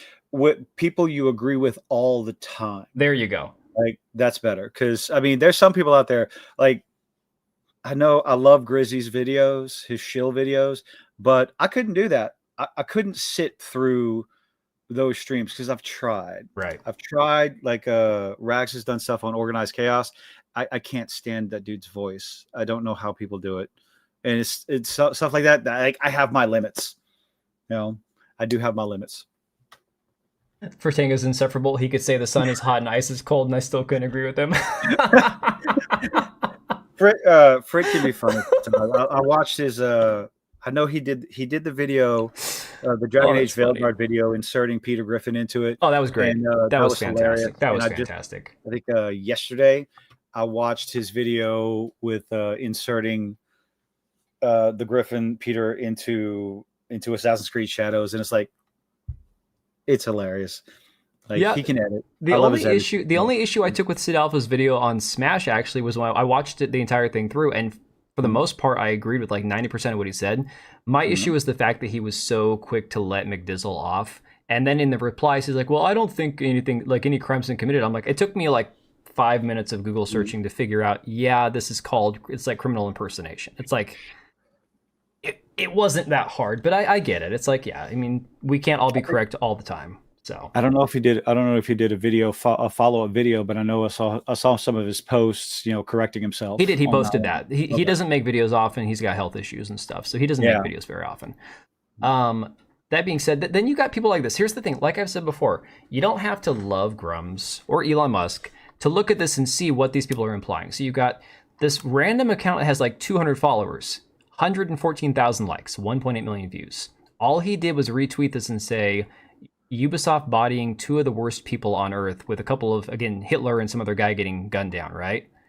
Yeah, see, like the visuals mean things, you know? Right. And you could have used any other example. Any other bad guy, but no, you go with Hitler. You went with that one rather specifically. Exactly. So when I pointed out that Ubisoft is full of terrible, terrible people, this guy here says this is how it's done, talking about this whole Hassan, Elon, Grummz situation. This man is a producer over at Ubisoft Massive Entertainment, which was connected to Star Wars Outlaws, Assassin's Creed Shadows, a lot of games. I have done a video on this guy about a year ago, and he is a complete self-hating white man who hates all white people, all straight men. He hates like this dude's Twitter history is insane. Okay, and he has been a employee of Ubisoft for like 20 plus years. And of course, he's got the he/him in his bio, but that's beside the point. He's not even American. I believe he is Swedish, living in Canada or France. I can't remember. He's all over the place. But again, just kind of the worst type of people coming out of the woodworks to crap on these two. And again, I can appreciate the burn. But then this person here, this is another one that I've dug into. I've got a bunch of stuff about her saved. She's a very interesting one, a voice actress. Hey, Ubisoft, Assassin's Creed. I like what you're doing with Assassin's Creed Shadows very, very, very, very, very much. In particular, the trolling billionaires part. Mother is proud. Keep it up with Fire Aya.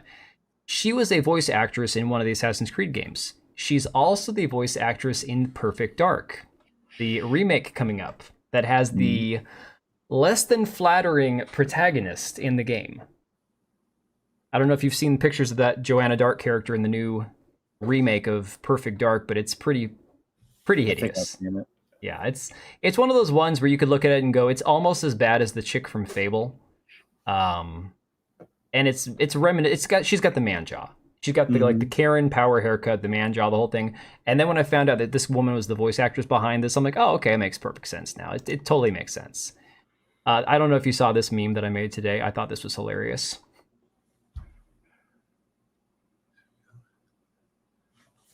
It came to me this morning. I'm like, Stone Toss, this is the perfect meme. How's this gonna help us sell our game? Wait, sell our game? What?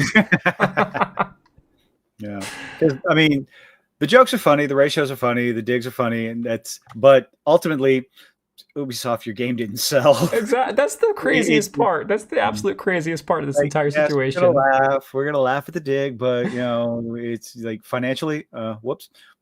Yeah. So now we're getting to this thing that I talked about, where people are all saying they're going to buy the game because of this. So in the replies here, you have people here saying, you're going to, well, I'm going to go buy the game now, or, oh, the game sold fine. All these people saying that the game sold great, the game sold fine, I'm going to go buy the game now, right? I'm going to go support them because of this post. I saw several people quote tweeting it saying they were going to support the game now because of the social media account for Assassin's Creed Shadows. So I do have a website. I type up stuff from time to time because I'm not writing for Fan and Pulse anymore, so I just do it for myself. And I found out some interesting stuff today looking at stats. So... I'm going to skip the entry because we all know this same story. We just talked about it, right? Let me see here. Let me skim down. All right, so what I found interesting was that a lot of people were saying that the interactions between Assassin's Creed and Grummz were botted, same with Elon. I put in here what many found remarkable is the level of interaction that these replies earned, easily ratioing a significantly larger account, because Elon's got like 200 million followers.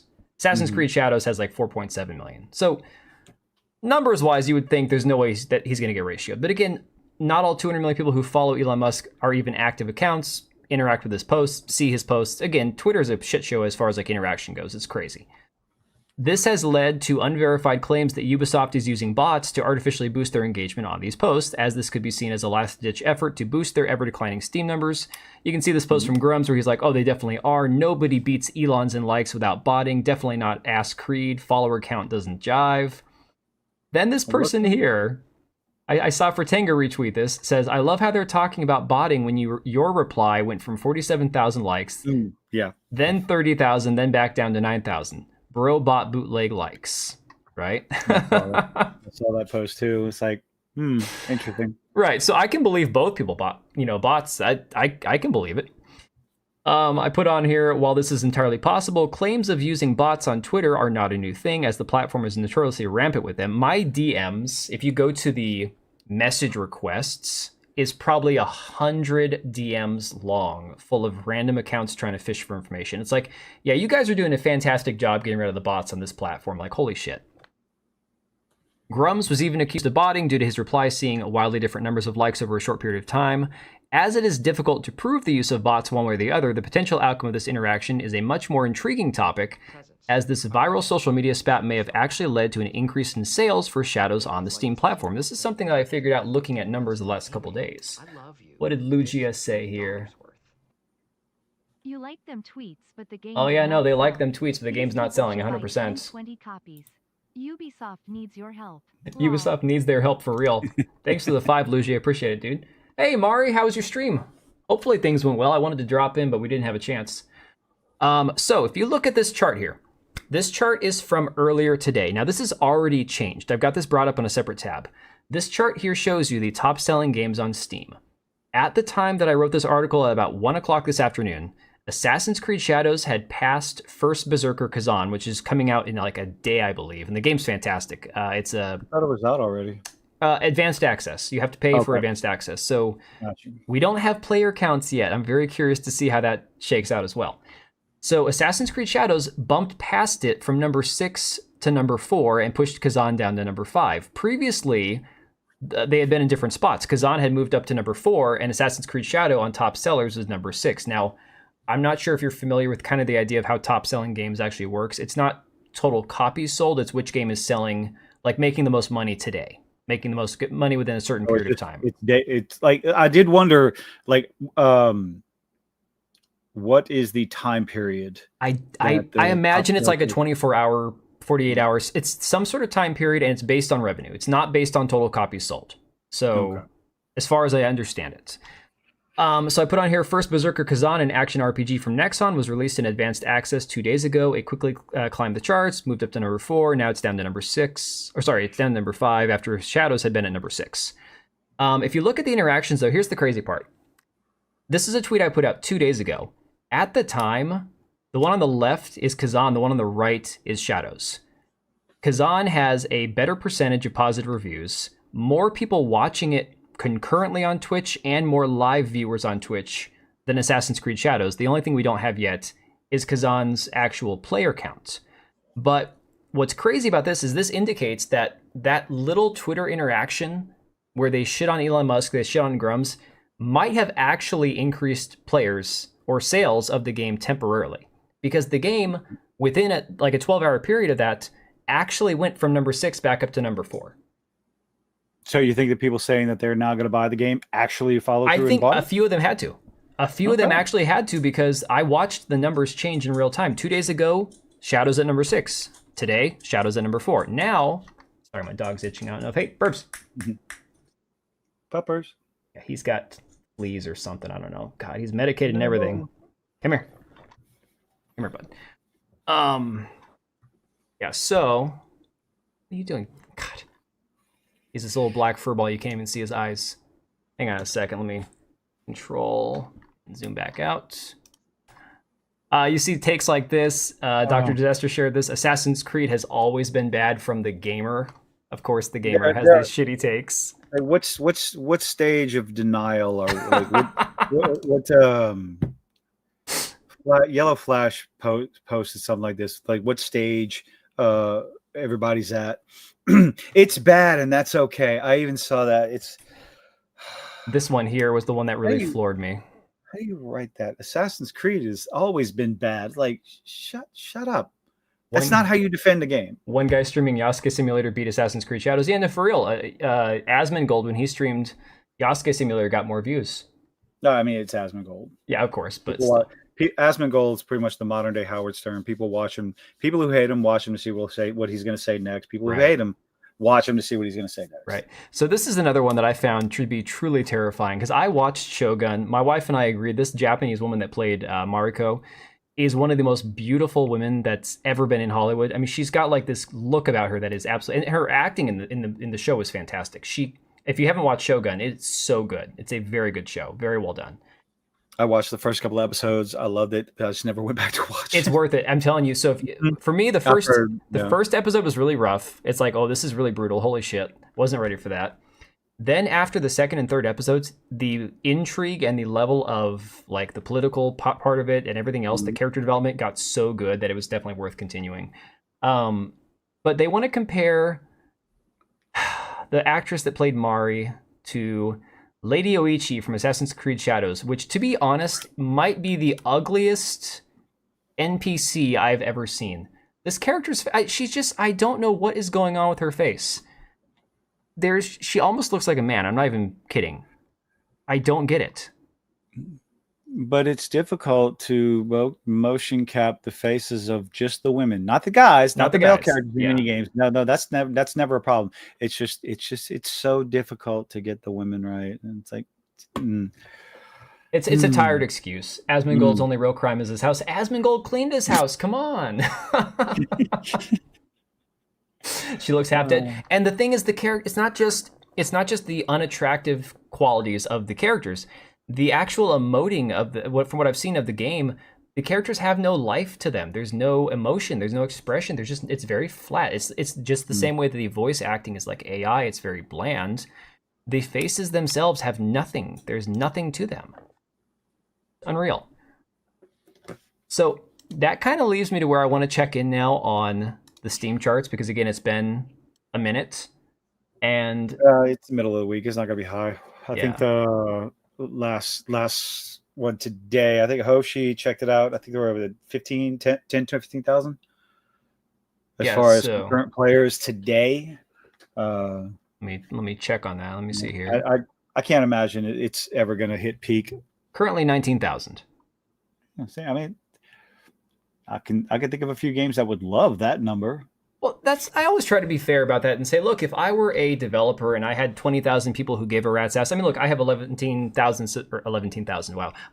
subscribers. We have 20 people, 30 people watching us right now. For me, hello, chat.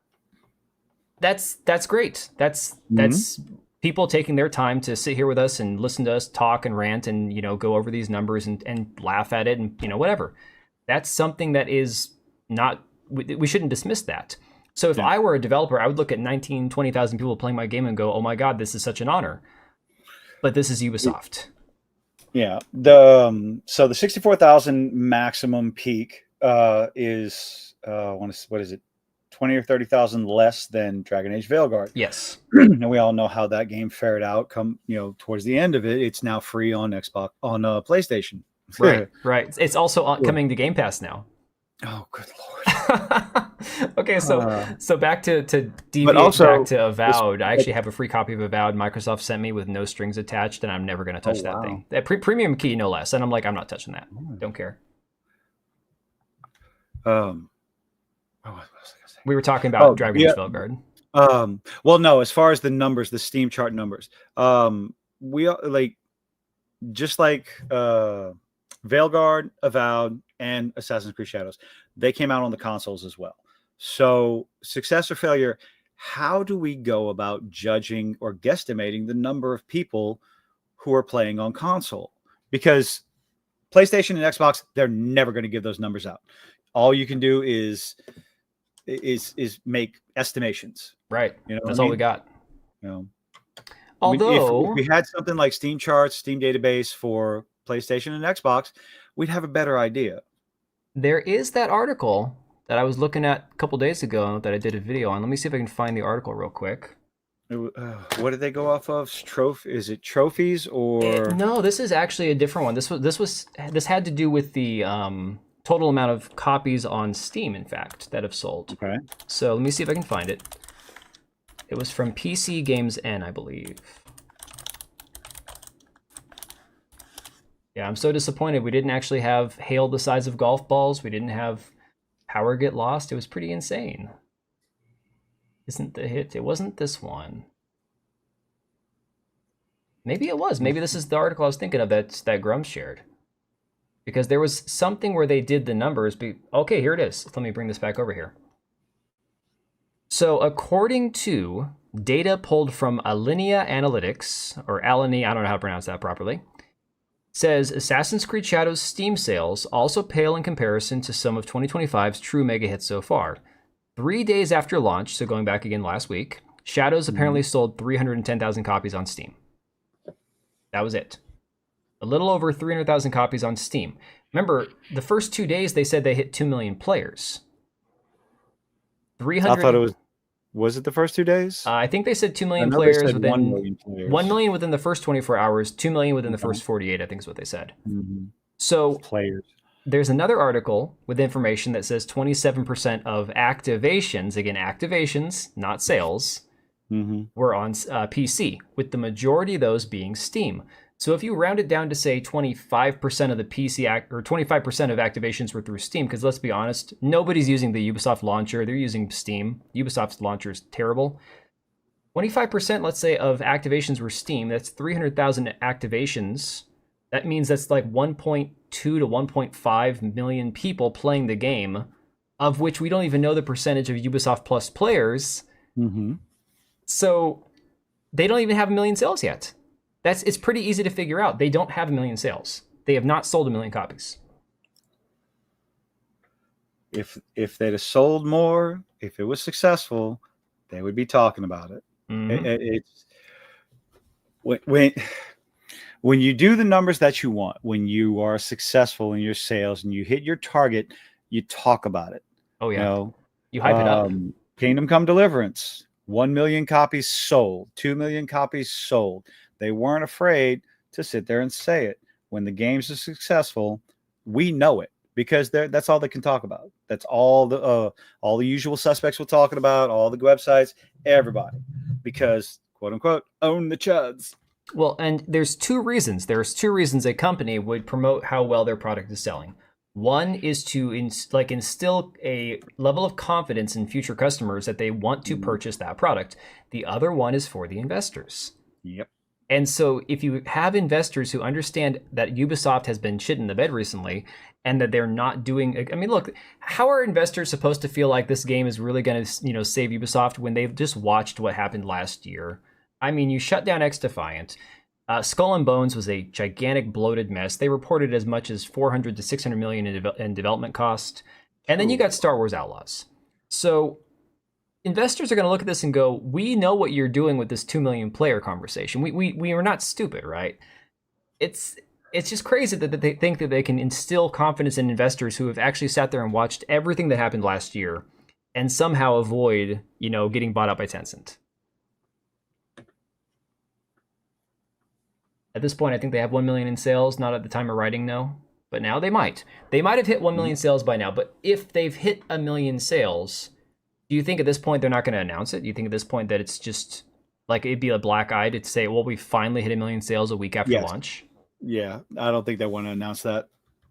Man, it's a situation they want people to think, they want people to see 2 million players and think that's actually sales. Yeah. Well, and I don't know if you saw the narrative shifting, because now a lot of the media outlets that are out there have been saying the game could easily hit 6 million players, bypassing the term sales altogether. When? They're saying within a few months, because it's all based on, the game did 3 times the numbers in the UK that Star Wars Outlaws did. Guess what? Star Wars Outlaws in the UK was one of the worst releases ever. Nobody in the UK wanted to play that game. Because why would they? Can I ask you a question? Go for it. What light do you keep messing with? So what I mess with is my camera, because I'm using an actual camera, a digital camera that's not designed for streaming. Gotcha. And what I have to do is every 30 minutes, it'll shut off. Okay. And so it's not the end of the world if it shuts off. I just push a button on the back and it comes back on, but then I have to reach behind the camera to turn it back on. So this is noticing it. This is professional streaming here. Professional. Oh, the number of times I've hit record and not had my microphone on. Oh yeah, is still to this day ridiculous. I've gone live without making the stream public for like a minute, and I'm like, okay, let's try this again. I've been doing this for 2 years. I should know what I'm doing. I've been streaming for the better part of 5.5 now. I started October of 2019, just streaming on Twitch, just playing video games before I started making actual YouTube content.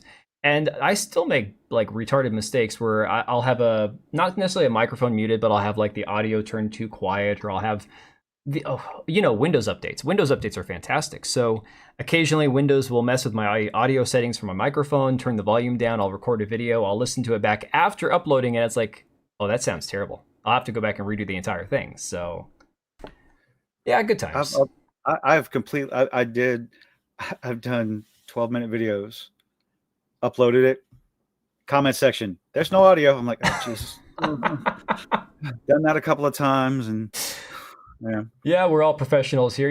That's the thing, though. You got to understand that with the human element that is YouTube, you're always going to have human errors, and that's kind of the beauty of the platform itself. Is you're going to have people. You have to be willing to accept the fact that once in a while, like I'll upload something to the wrong channel, have to re-upload. I mean, just all sorts of just stupid mistakes. It happens. What I'm waiting for, though, is the player counts on this game. I genuinely believe First Berserker could hit 2 million sales before Assassin's Creed Shadows. I'm not even kidding. I played this game, the first 3 hours of it or so, legitimately fun. Far better than anything that Ubisoft has come out with in the last 5 to 10 years. I mean, For Honor was pretty good for like a PvP experience. Played that on the Xbox a lot. But honestly, this is the game that I'm kind of like looking, because this came out in advanced access 4 days after Shadows released. It's releasing in 24 hours. So once we have player numbers on this game, it's going to be interesting to watch. People are going to start hitting the panic button, I believe. 20-minute summary videos on what's in the JFK files. I know Richie, one of my mods, he's been digging through all that JFK stuff. I don't know if you've cared to even look through any of it, dude, but like, I'm waiting for the summarized version. All that JFK stuff is like, there's going to be so much bloat in all that paperwork. I just don't even care at this point. Not until we have something concrete. Those are bad numbers for the game if correct. Too limited in scope to paint the full picture. I think I lost Kilted for a second there. It happens, don't worry. I kind of figured when you stop talking, I have to refresh it. It's all good. Hey, you've helped me figure out a lot of shit on this side. I appreciate you kind of suffering for the first 20 minutes or so because it's actually helped me figure out in the future how to kind of troubleshoot these situations. So Let me know when I'm officially, back. you're back. Can you hear me? Okay. Oh, I can hear you just fine. I don't know. It was you started talking about Kazan and everything on my end just blinked. The whole There's thing this disappeared on Streamlabs, and then when it came back, apparently you couldn't hear me. there's this thing on Oh. Streamlabs where apparently after a couple hours it might time you out to where you have to reconnect to it. I don't know. Oh. Look, I understand Streamlabs is kind of like the easy way out. I've been using it for so long because it's just got everything built in versus OBS where you have to add everything on its own. So for me, Streamlabs is kind of like that childhood like safety blanket where it's like, yeah, I could use StreamYard, I could go back to OBS, but I really don't want to. Well, for me, it's all about what I'm doing at the time. If I'm just recording a video, I use OBS. If me and Hoshi on Wednesday night streaming, I use StreamYard. If I'm going to stream a video game, then I'm on OBS. Right. Just because, as far as I know, I say I don't pay for StreamYard, so I think I'm only getting 720p when I stream. So, Are there two and guests? No, there's one. yeah, with OBS, I can just go. I can pop from one tab to another, one tab to another, depending on what I want to do. If I want to go to the game, if I want to go and just talk about shit on the website, online, or whatever. So I think the best comparison is that OBS is like Linux and Streamlabs is Microsoft. That's Windows. That's not a good comparison. I know. I'm kind of like admitting to the fact that Streamlabs is not necessarily the superior one, although it seems easier to use. No, so Mario was asking if there's two guests. There's just one, but I could add up to as many as like 11, and my God, I hope I never get to that point. I like Cajun, you're the third official guest I've had on the stream in all these years of streaming. I've had not even on camera. I've had my friends like on streaming back when I played video games and stuff more, but as far as like actual dialogue and having a conversation, you are officially number 3. So I appreciate you hanging. Hey guys, I'm gonna put his link down below. So just go ahead and follow him there. If you like actual like objective, intelligent commentary with a little bit of sarcasm and dry humor. Intelligent? You give me too much credit. Nah, dude, honestly, I've said before, I'll say it again. I've found that there are other channels that are not like the Yellow Flashes and the 400,000 subscriber channels that I genuinely look forward to. Mr. Hardcore Mode, who is here, he mostly streams video games, but occasionally he'll do like a 20-minute segment where he just kind of shares his like unfiltered thoughts on a video game or a topic. And it's not like organized and stuff. It's just him reacting to his stream before he actually plays his game. And I genuinely enjoy people who just have a objective opinion where they're going to share, their perspective from a more nuanced perspective, I guess. I don't know. Yeah. And for anyone curious, yes, I do wear a kilt. The only time you'll see me in pants is when I'm at work because they told me to and they pay me. So yeah, but as soon as I get home, I have multiple modern utility kilts that I get from the States, and I fell in love with them. So that's what I wear. That's fantastic. Yeah, I've been wearing kilts for a good 5 years now. From the States, are you no longer in the U.S. then? Or are you? Oh no. You don't have to dox yourself. It's okay. Everybody knows. If you look at my name, you can figure out what part of the country I'm from. I would assume so. Yes. Okay. Yeah. All right. Cajun. I am a fucking coon ass. I'm a bit of one. As everybody says, it doesn't sound like it in your accent. It's like, well, that's because my dad taught me how to enunciate words. There you go. Exactly. I never would have guessed it, despite your name, that you were from Louisiana, or that area in general. I'm from the South. Yeah. It's really frightening. An instance that sticks out of my head. If you're familiar with this show, Swamp People, I think it was on Discovery. I know the name. Yeah. I was sitting there watching it one day, and I realized there's subtitles going across the bottom of the screen when Troy's talking, and I thought to myself, why are there subtitles here? I know exactly what he's because I understood everything Troy was saying. I didn't need subtitles, and I'm like, oh yep, I'm from here. There's no denying it. I understood everything he said perfectly. It's honestly, it's really funny. Like every area of this country, I feel, has their own like dumb accents they have. So in Washington, we are known as having like the most neutral accent in existence. It's very much just very boring, bland, no weird drawl or any kind of stuff. There's just nothing. However, there are certain Washingtonians who use the letter R in words like wash. And so they'll say, I'm going to go wash the dishes, wash the laundry. And you're like, There's no R in wash. What the hell is wrong with you? But it's just apparently a Washington thing. I've never done it. I've met a few people that do it. I'm like, no, it doesn't sound like Washington. It just sounds retarded, but whatever. Yeah. All right. R2, I do remember my Dave the Diver streams, and I really want to get back to playing that game. It was so much fun. Dave the Diver is a fun game. I've heard of Dave the Diver. I never played it. It's interesting.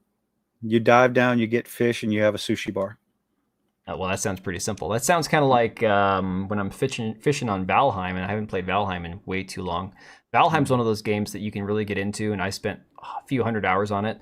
And my character is currently naked without his armor because his armor is floating in the acidic acid in the new biome that I wanted to go to and didn't realize my boat would melt. And so it's just floating there. I'm like, well, I can't make the boat to go get my armor back because I got to kill the boss in the other region. So kind of in a little bit of a quandary there. Yes, it's been a while. I love Valheim. You've been subscribed since 2000 to Kilted? So yeah, I saw Oblivion in your chat earlier when I dropped by. Yeah, Oblivion comes and hangs out. Well, I'm gonna let you go because I'm gonna wrap things up here and get some sleep myself. All right. Yeah, it is 1:20 in the morning. I gotta wake up at 6:30. Oh shit! Well, hey, next time this is not the first time. I know I'm kind of old, everybody, but no, I do stay up late. I mean, I'd have been up till midnight tonight anyway, farting around on my phone. Yeah, honestly, most nights when I'm making videos or whatever, my wife is like, she'll text me at like 11:30 or so. That okay, are you coming to bed soon? Oh yeah, and then I'll be uploading my video, and then I'm like, okay, play a computer game for like 20 minutes, just 20 minutes, it's like 1 or 2 rounds of Insurgency, no problem. An hour later, I'm crawling. Yeah. Hour later, hour and a half, 2 hours. Yeah. Like it was only 8:30 a second ago. Now it's 11 o'clock. What the yeah. Exactly. Yeah. It'll probably, once we get done here, I'm probably gonna hop back on Kazan for a few minutes. I don't know. We'll see. I'm waiting for the early access release of Into the Dead: Our Darkest Days. I played the demo. I want to say Sunday night on stream and had an absolute blast. There's a lot of good games. I'm telling you what, and they're not AAA games. So, for example, I saw that you've been sharing a lot of that. Mouse Detective. What is the name of that game? Mouse PI for Hire or something like that. Yeah. Oh, let me find it real quick. Hang on before we get in. I'm gonna watch the trailer for it. Like since day one they released that, I'm like, oh, this looks amazing because they said it's all hand drawn. All the animations are hand drawn. It's like, dude, I love when they do hand drawn. It's absolutely incredible. Now the funny thing is, I'm not a fan of the, let's say, animation style because for me, I was never a fan of like those 1940s and 50s cartoons. It just, they kind of freaked me out. But I like the style. The game itself does look legitimately really well done. In fact, I want to say I've played games like this, indie games, because I typically try to stream a lot of indie games on Wednesdays. I think the catalyst for this was when Steamboat Mickey went into the public domain. Yes. That's what kicked this game off, I think, because it was announced around that time, and it's different, and it looks good. It really looks good. Yeah, I don't know for sure if it's one that I would necessarily be like really looking into picking up. But I understand the appeal. I get it. I understand why. And it's something different. And I applaud them for taking a chance on it, So more power to them. It isn't hand-drawn. Maybe the player character's hands are hand-drawn, but the world of the game is just a normal game with a filter applied. They're trying to cash in on the Cuphead thing. Are you sure about that, John? That would be disappointing if true, but still, that doesn't change the fact that it still looks cool. That would just be disappointing to hear. Looks like Bendy and the Ink Machine. I love Bendy and the Ink Machine. Like you're promoting something I like. Well, yeah, you guys were talking about musicals earlier, and it's like, well, shit, I grew up on musicals because I had my parents were born in 1957, so even though I was born in the 80s, I still grew up on Seven Brides for Seven Brothers, Guys and Dolls, and all those other movies. Like that was my entire childhood, was growing up on like musicals, old black and white films, Bing Crosby, Bob Hope, all that stuff. So I did all the Disney musicals. That was mine. Oh yeah. Not the classic musicals, but just like anything Disney, and half the classic Disney stuff. It was song. So they were half musical. Mary Poppins. Oh yeah. Sound of Back Music. back when Disney was good. Sound of Music wasn't Disney. I can't remember. Was that No, I can't remember who that was. Not Paramount, I don't think. Yours are both born in 1973. Oh my god, my parents got married in. I was born in 1974. Good lord. We got some youngins here. Oh. No, well, it's on Disney. We're up listening to Paul Harvey. No. Shader magic doesn't mean it's isn't also hand drawn. I mean, again, for me that wouldn't ruin the game. If I was really looking forward to it, I'd be like, hey, I'm going to play it regardless. But yeah, I'd like to think that if they advertise it as hand drawn, that it actually is. So if I remember right, that's what they were talking about. Well, either way, we'll find out soon enough. Doesn't it come out pretty soon here? I don't think they have a release date yet. Okay, so there's still probably a little whiles to go. Hey, there's a lot of other games coming out here in the next few months that are not necessarily from Ubisoft or Activision or Western Studios. That Lost Soul Aside comes out, I think, in May. It's kind of like a Devil May Cry kind of looking game. Then there's another one, I think, that comes out in 2 days that I cannot remember for the life of me which one it is. I think Lies of P is getting DLC. There's a ton of good stuff. Plus, Doom Dark Ages looks fantastic. What is it? Adamfall? Yeah, everyone's been talking about Adamfall. I saw somebody playing it today, actually. Nure, you know her, right? Yes. Yeah, she was playing it on She's crazy. I love her. She's awesome. I know some people she drives insane. Like, I find her funny. I think when she's raging, it's pretty funny. I know that some people probably don't, but whatever. It's like, to each their own. Silk Song. Don't know anything about Silk Song. I know the name, I just can't remember. I think that's is Silk Song from the Ori and the Will of the Wisp developers? Well, that would be Moon Studio, the same one that did No Rest for the Wicked. Mm-hmm. Let me see here. Oh, Adamfall is to date. Oh yeah, Hollow Knight Silk Song. You're right. Okay. Oh no, that's Hollow Knight. That's different. Sorry, that's not Moon okay. Studio. Actually, I saw something about Silk Song. One of the people working on it, some weirdo freak, hates right wingers, whatever. And it's like, Schedule 1 is number 2. Oh my god. Yeah, because like, get in line. It's like it just is what it is. Schedule 1. My oldest is playing that right now. I actually never played Hollow Knight at all. I thought about playing it for a while, but Ori devs hate Hollow Knight. Oh, well, there you go. Oh wow. Okay. Well, Thomas Mahler over at Moon Studio, he's very much just like, hey, let's just make good games, not do the DEI crap, not hate our customers. And then you've got the freaking people over at, like I said, I saw somebody, I bookmarked the tweet, but I can't remember as somebody who's a environmental artist or lead artist or whatever on Silk Song was like, some pro trans your kids kind of person. And it's like, oh shit, come on, really? Mari's stream just got demonetized? What? Look in your studio and see if it's like a song you just have to edit out. Because if it's that, you can just erase the song. All my streams get demonetized. I generally only have that problem. Like, I'll probably have to, in 8 hours, I'll probably get a notice that mine was, it'll have like revenue sharing going to different creators. Because even though, another thing about Streamlabs before I let you go to bed, even though Streamlabs, if you pay to multi-stream, which I multi-stream every time I'm streaming, they have that Pretzel Rocks app that you have access to. And even if you toggle that YouTube safe toggle, half the music that they still pump through your speakers is going to get you demonetized. So I always have to go and edit out songs when I'm all done with the stream. Yeah. But yes, on that. He's dying over there. Yeah, we should let you go so you can die in peace. I cough. I'm still dealing with a cough from 3 weeks ago. It's all good. Hey, you get your rest. I'm glad that you're able to join us. I look forward to doing this again in the future. I would offer to jump on your stream, but unfortunately, because of family and work and time zones, I'm kind of stuck with the 9 o'clock West Coast time for right now. So totally understand. But appreciate you having me on. It was a pleasure. Absolutely. And everybody, y'all have a good night. All right, guys, I'm going to put his link down here one more time. Just go ahead and make sure you're subscribed to Kilted Cage. And like I said, he's one of those guys that I've been following now for a while, and a lot of you recommended him to me. Once I started watching his videos, I'm like, yeah, I can vibe with this guy. He's got a great take on a lot of things. So I'm getting recommended. I'm not used to this. But all right. Good night, everybody. Take care, man. More of a Steve Harvey guy?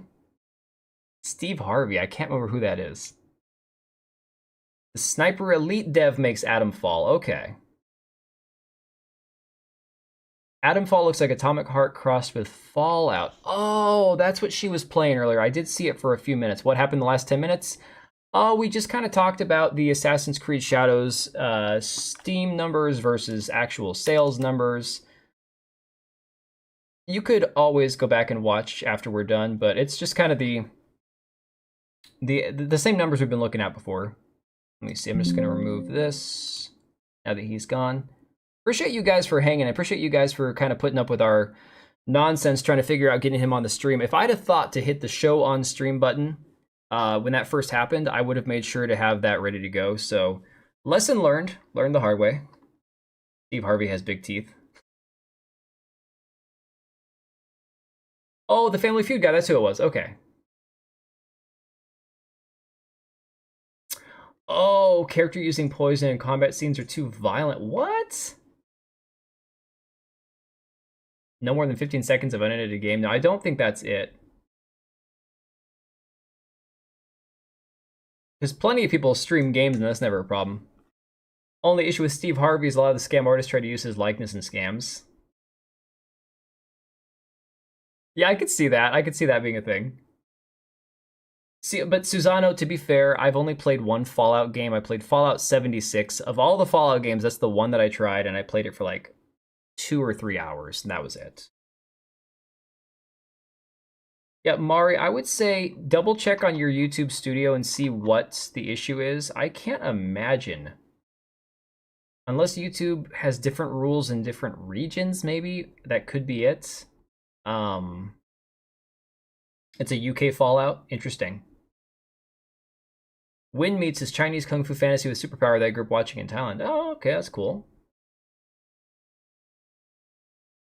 First 2 hours of my Okami playthrough vids were claimed because Capcom did a launch day stream. That's awful.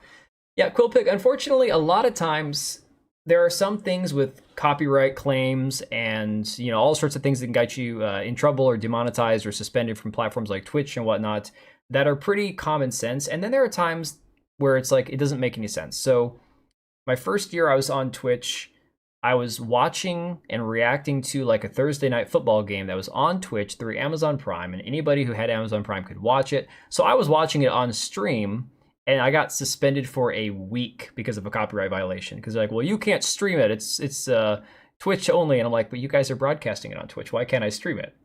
Lesson learned. I figured I was just being retarded. That's fine. Whatever. You did? The rules changed? What the hell? Fallout 3, New Vegas, and to a lesser extent 4 are good, but they're also shown why Starfield was going to suck because they all rely on VATS to have the fun gun combat.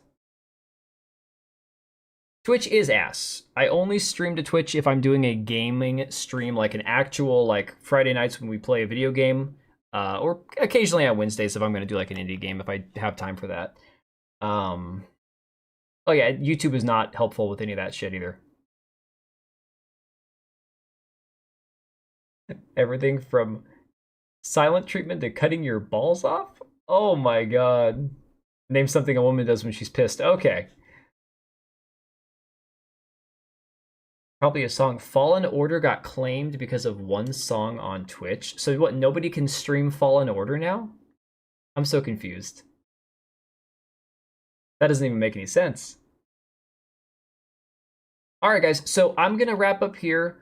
Again, massive shout out to Kilted Cajun for suffering through that. I hate having people that have to wait for me to get on stream, and it's like, okay, it's already 2 or 3 hours later for them where they are than it is here because I'm on the West Coast, so I have the advantage of not having it be as late. And then we had technical difficulties, so I can't thank, you know, Kilted Cajun enough for hanging in there and actually making it work, suffering through my stupidity. And so that being said, next Wednesday, I've already got another guest lined up. I'll announce who in a couple of days. Somebody that I'm sure a lot of you already know. I've never used Twitch or the others. I run a family-friendly channel like the 80s kind with violence, but not much cursing and no nudity. Hey, I can respect that. That's cool. Yeah, no, Twitch is terrible. If you want family-friendly, don't go anywhere near Twitch. My God, that site's terrible. Probably preclude me from ever streaming on Twitch ever again. No, I criticize Twitch all the time. I'll criticize Twitch while streaming on Twitch, but here's the real key. If you're streaming on Twitch and nobody's watching you, you can say whatever you want to about Twitch. So, later, Hook. Thanks for hanging. R2, I'm so glad to see you. Haven't seen you for a while, buddy. Appreciate it. Which is mostly prawn. Yeah, to a certain extent. Yeah, Lugia, thank you for the supers, buddy. Now, honestly, it's a pleasure to have guests on that are other creators who are not necessarily as big as some of these other big channels, because it just opens up the room for a lot more like one-on-one discussion where we can have like honest, fair opinions. Because you know that we're not we don't have that expectation of getting 100,000 views a video where I have to say the right thing, or oh my god, I'm gonna lose all my money and I'm gonna be unemployed. It's like, well, YouTube isn't my job, so for me, I can have my own opinion and risk pissing people off, unfortunately. No, I do have a lot of times with Game Pass, I'll check those games out day one and just never play them again. Picardo, which still has better multi-streaming than Twitch 10 years later. Interesting. Hey, Tekla. We're actually wrapping up here real quick here, but appreciate you dropping in, buddy. You streamed the game, the whole game of Republic Commando on Twitch, but on YouTube the music got claimed. Disney started using it in a bunch of stuff. Interesting. Oh, it's just for, okay. You are late, anime, but it's all good. At least you dropped by and I appreciate it. But yeah, we're going to wrap things up here. Hit the hay. Hey guys, like I said before, I've said it before and I'll say it again. I'm going to go out on a limb. Since we don't have any actual numbers from Assassin's Creed Shadows, they won't release sales numbers. They're not going to give us those numbers. I'm going to go out on a limb and say that once First Berserker Kazan comes out, within a week, I'm going to say within a week, they already pass actual sales of Assassin's Creed Shadows. I'm going to stake like my reputation, if you will, on that, because I truly believe Shadows has only sold maybe 1 million copies at this point. So you can drop slurs. Oh, on the other site, yeah. Yeah, but anime, fast forward to like after the first 30 minutes, because we had some technical difficulties getting Cajun's audio and stuff to come in here. So once he got in here, it's definitely worth fast forwarding and listening. I love having guests like Kilted on. Really cool guy. I'm not alone in hyping up Kazan anymore. Dude, the game, it feels awesome. It genuinely feels like a fantastic game. Stakes for us all if he's wrong. Oh, shit. Well, there goes my little bit of ad revenue for the month if I'm wrong. Oh, man. Let's hope I'm not wrong then. All right, guys. I'm going to hit the hay. I appreciate every single one of you for hanging out. I appreciate you guys for going and checking out Mari when she was live, for going and subbing to Kilted Cajun, for already being subbed to Kilted Cajun. You guys are the best. I'll say it again. I appreciate every single one of you. Which live was he in? He wasn't. This is the only one. Kilted was the official third guest on my channel. I have never had this many guests ever. So now we have three weeks in a row. We've had 3 guests. Next week it's going to be a fun one. I will not be able to match the energy level of my next guest. I'm going to tell you that right now. I'll announce on YouTube in a couple days who it's going to be. But yeah, it's going to be fun. I appreciate all you guys for hanging.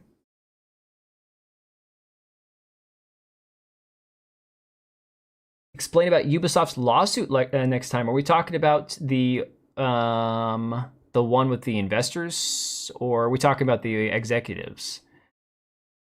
I'll message you later and try to figure out which one. Just send me a DM or something, and I'll try to fill you in if I know what the answer to. Ubisoft announced over 2 million sold. Well, they said 2 million players, unless there's a recent announcement that I haven't seen.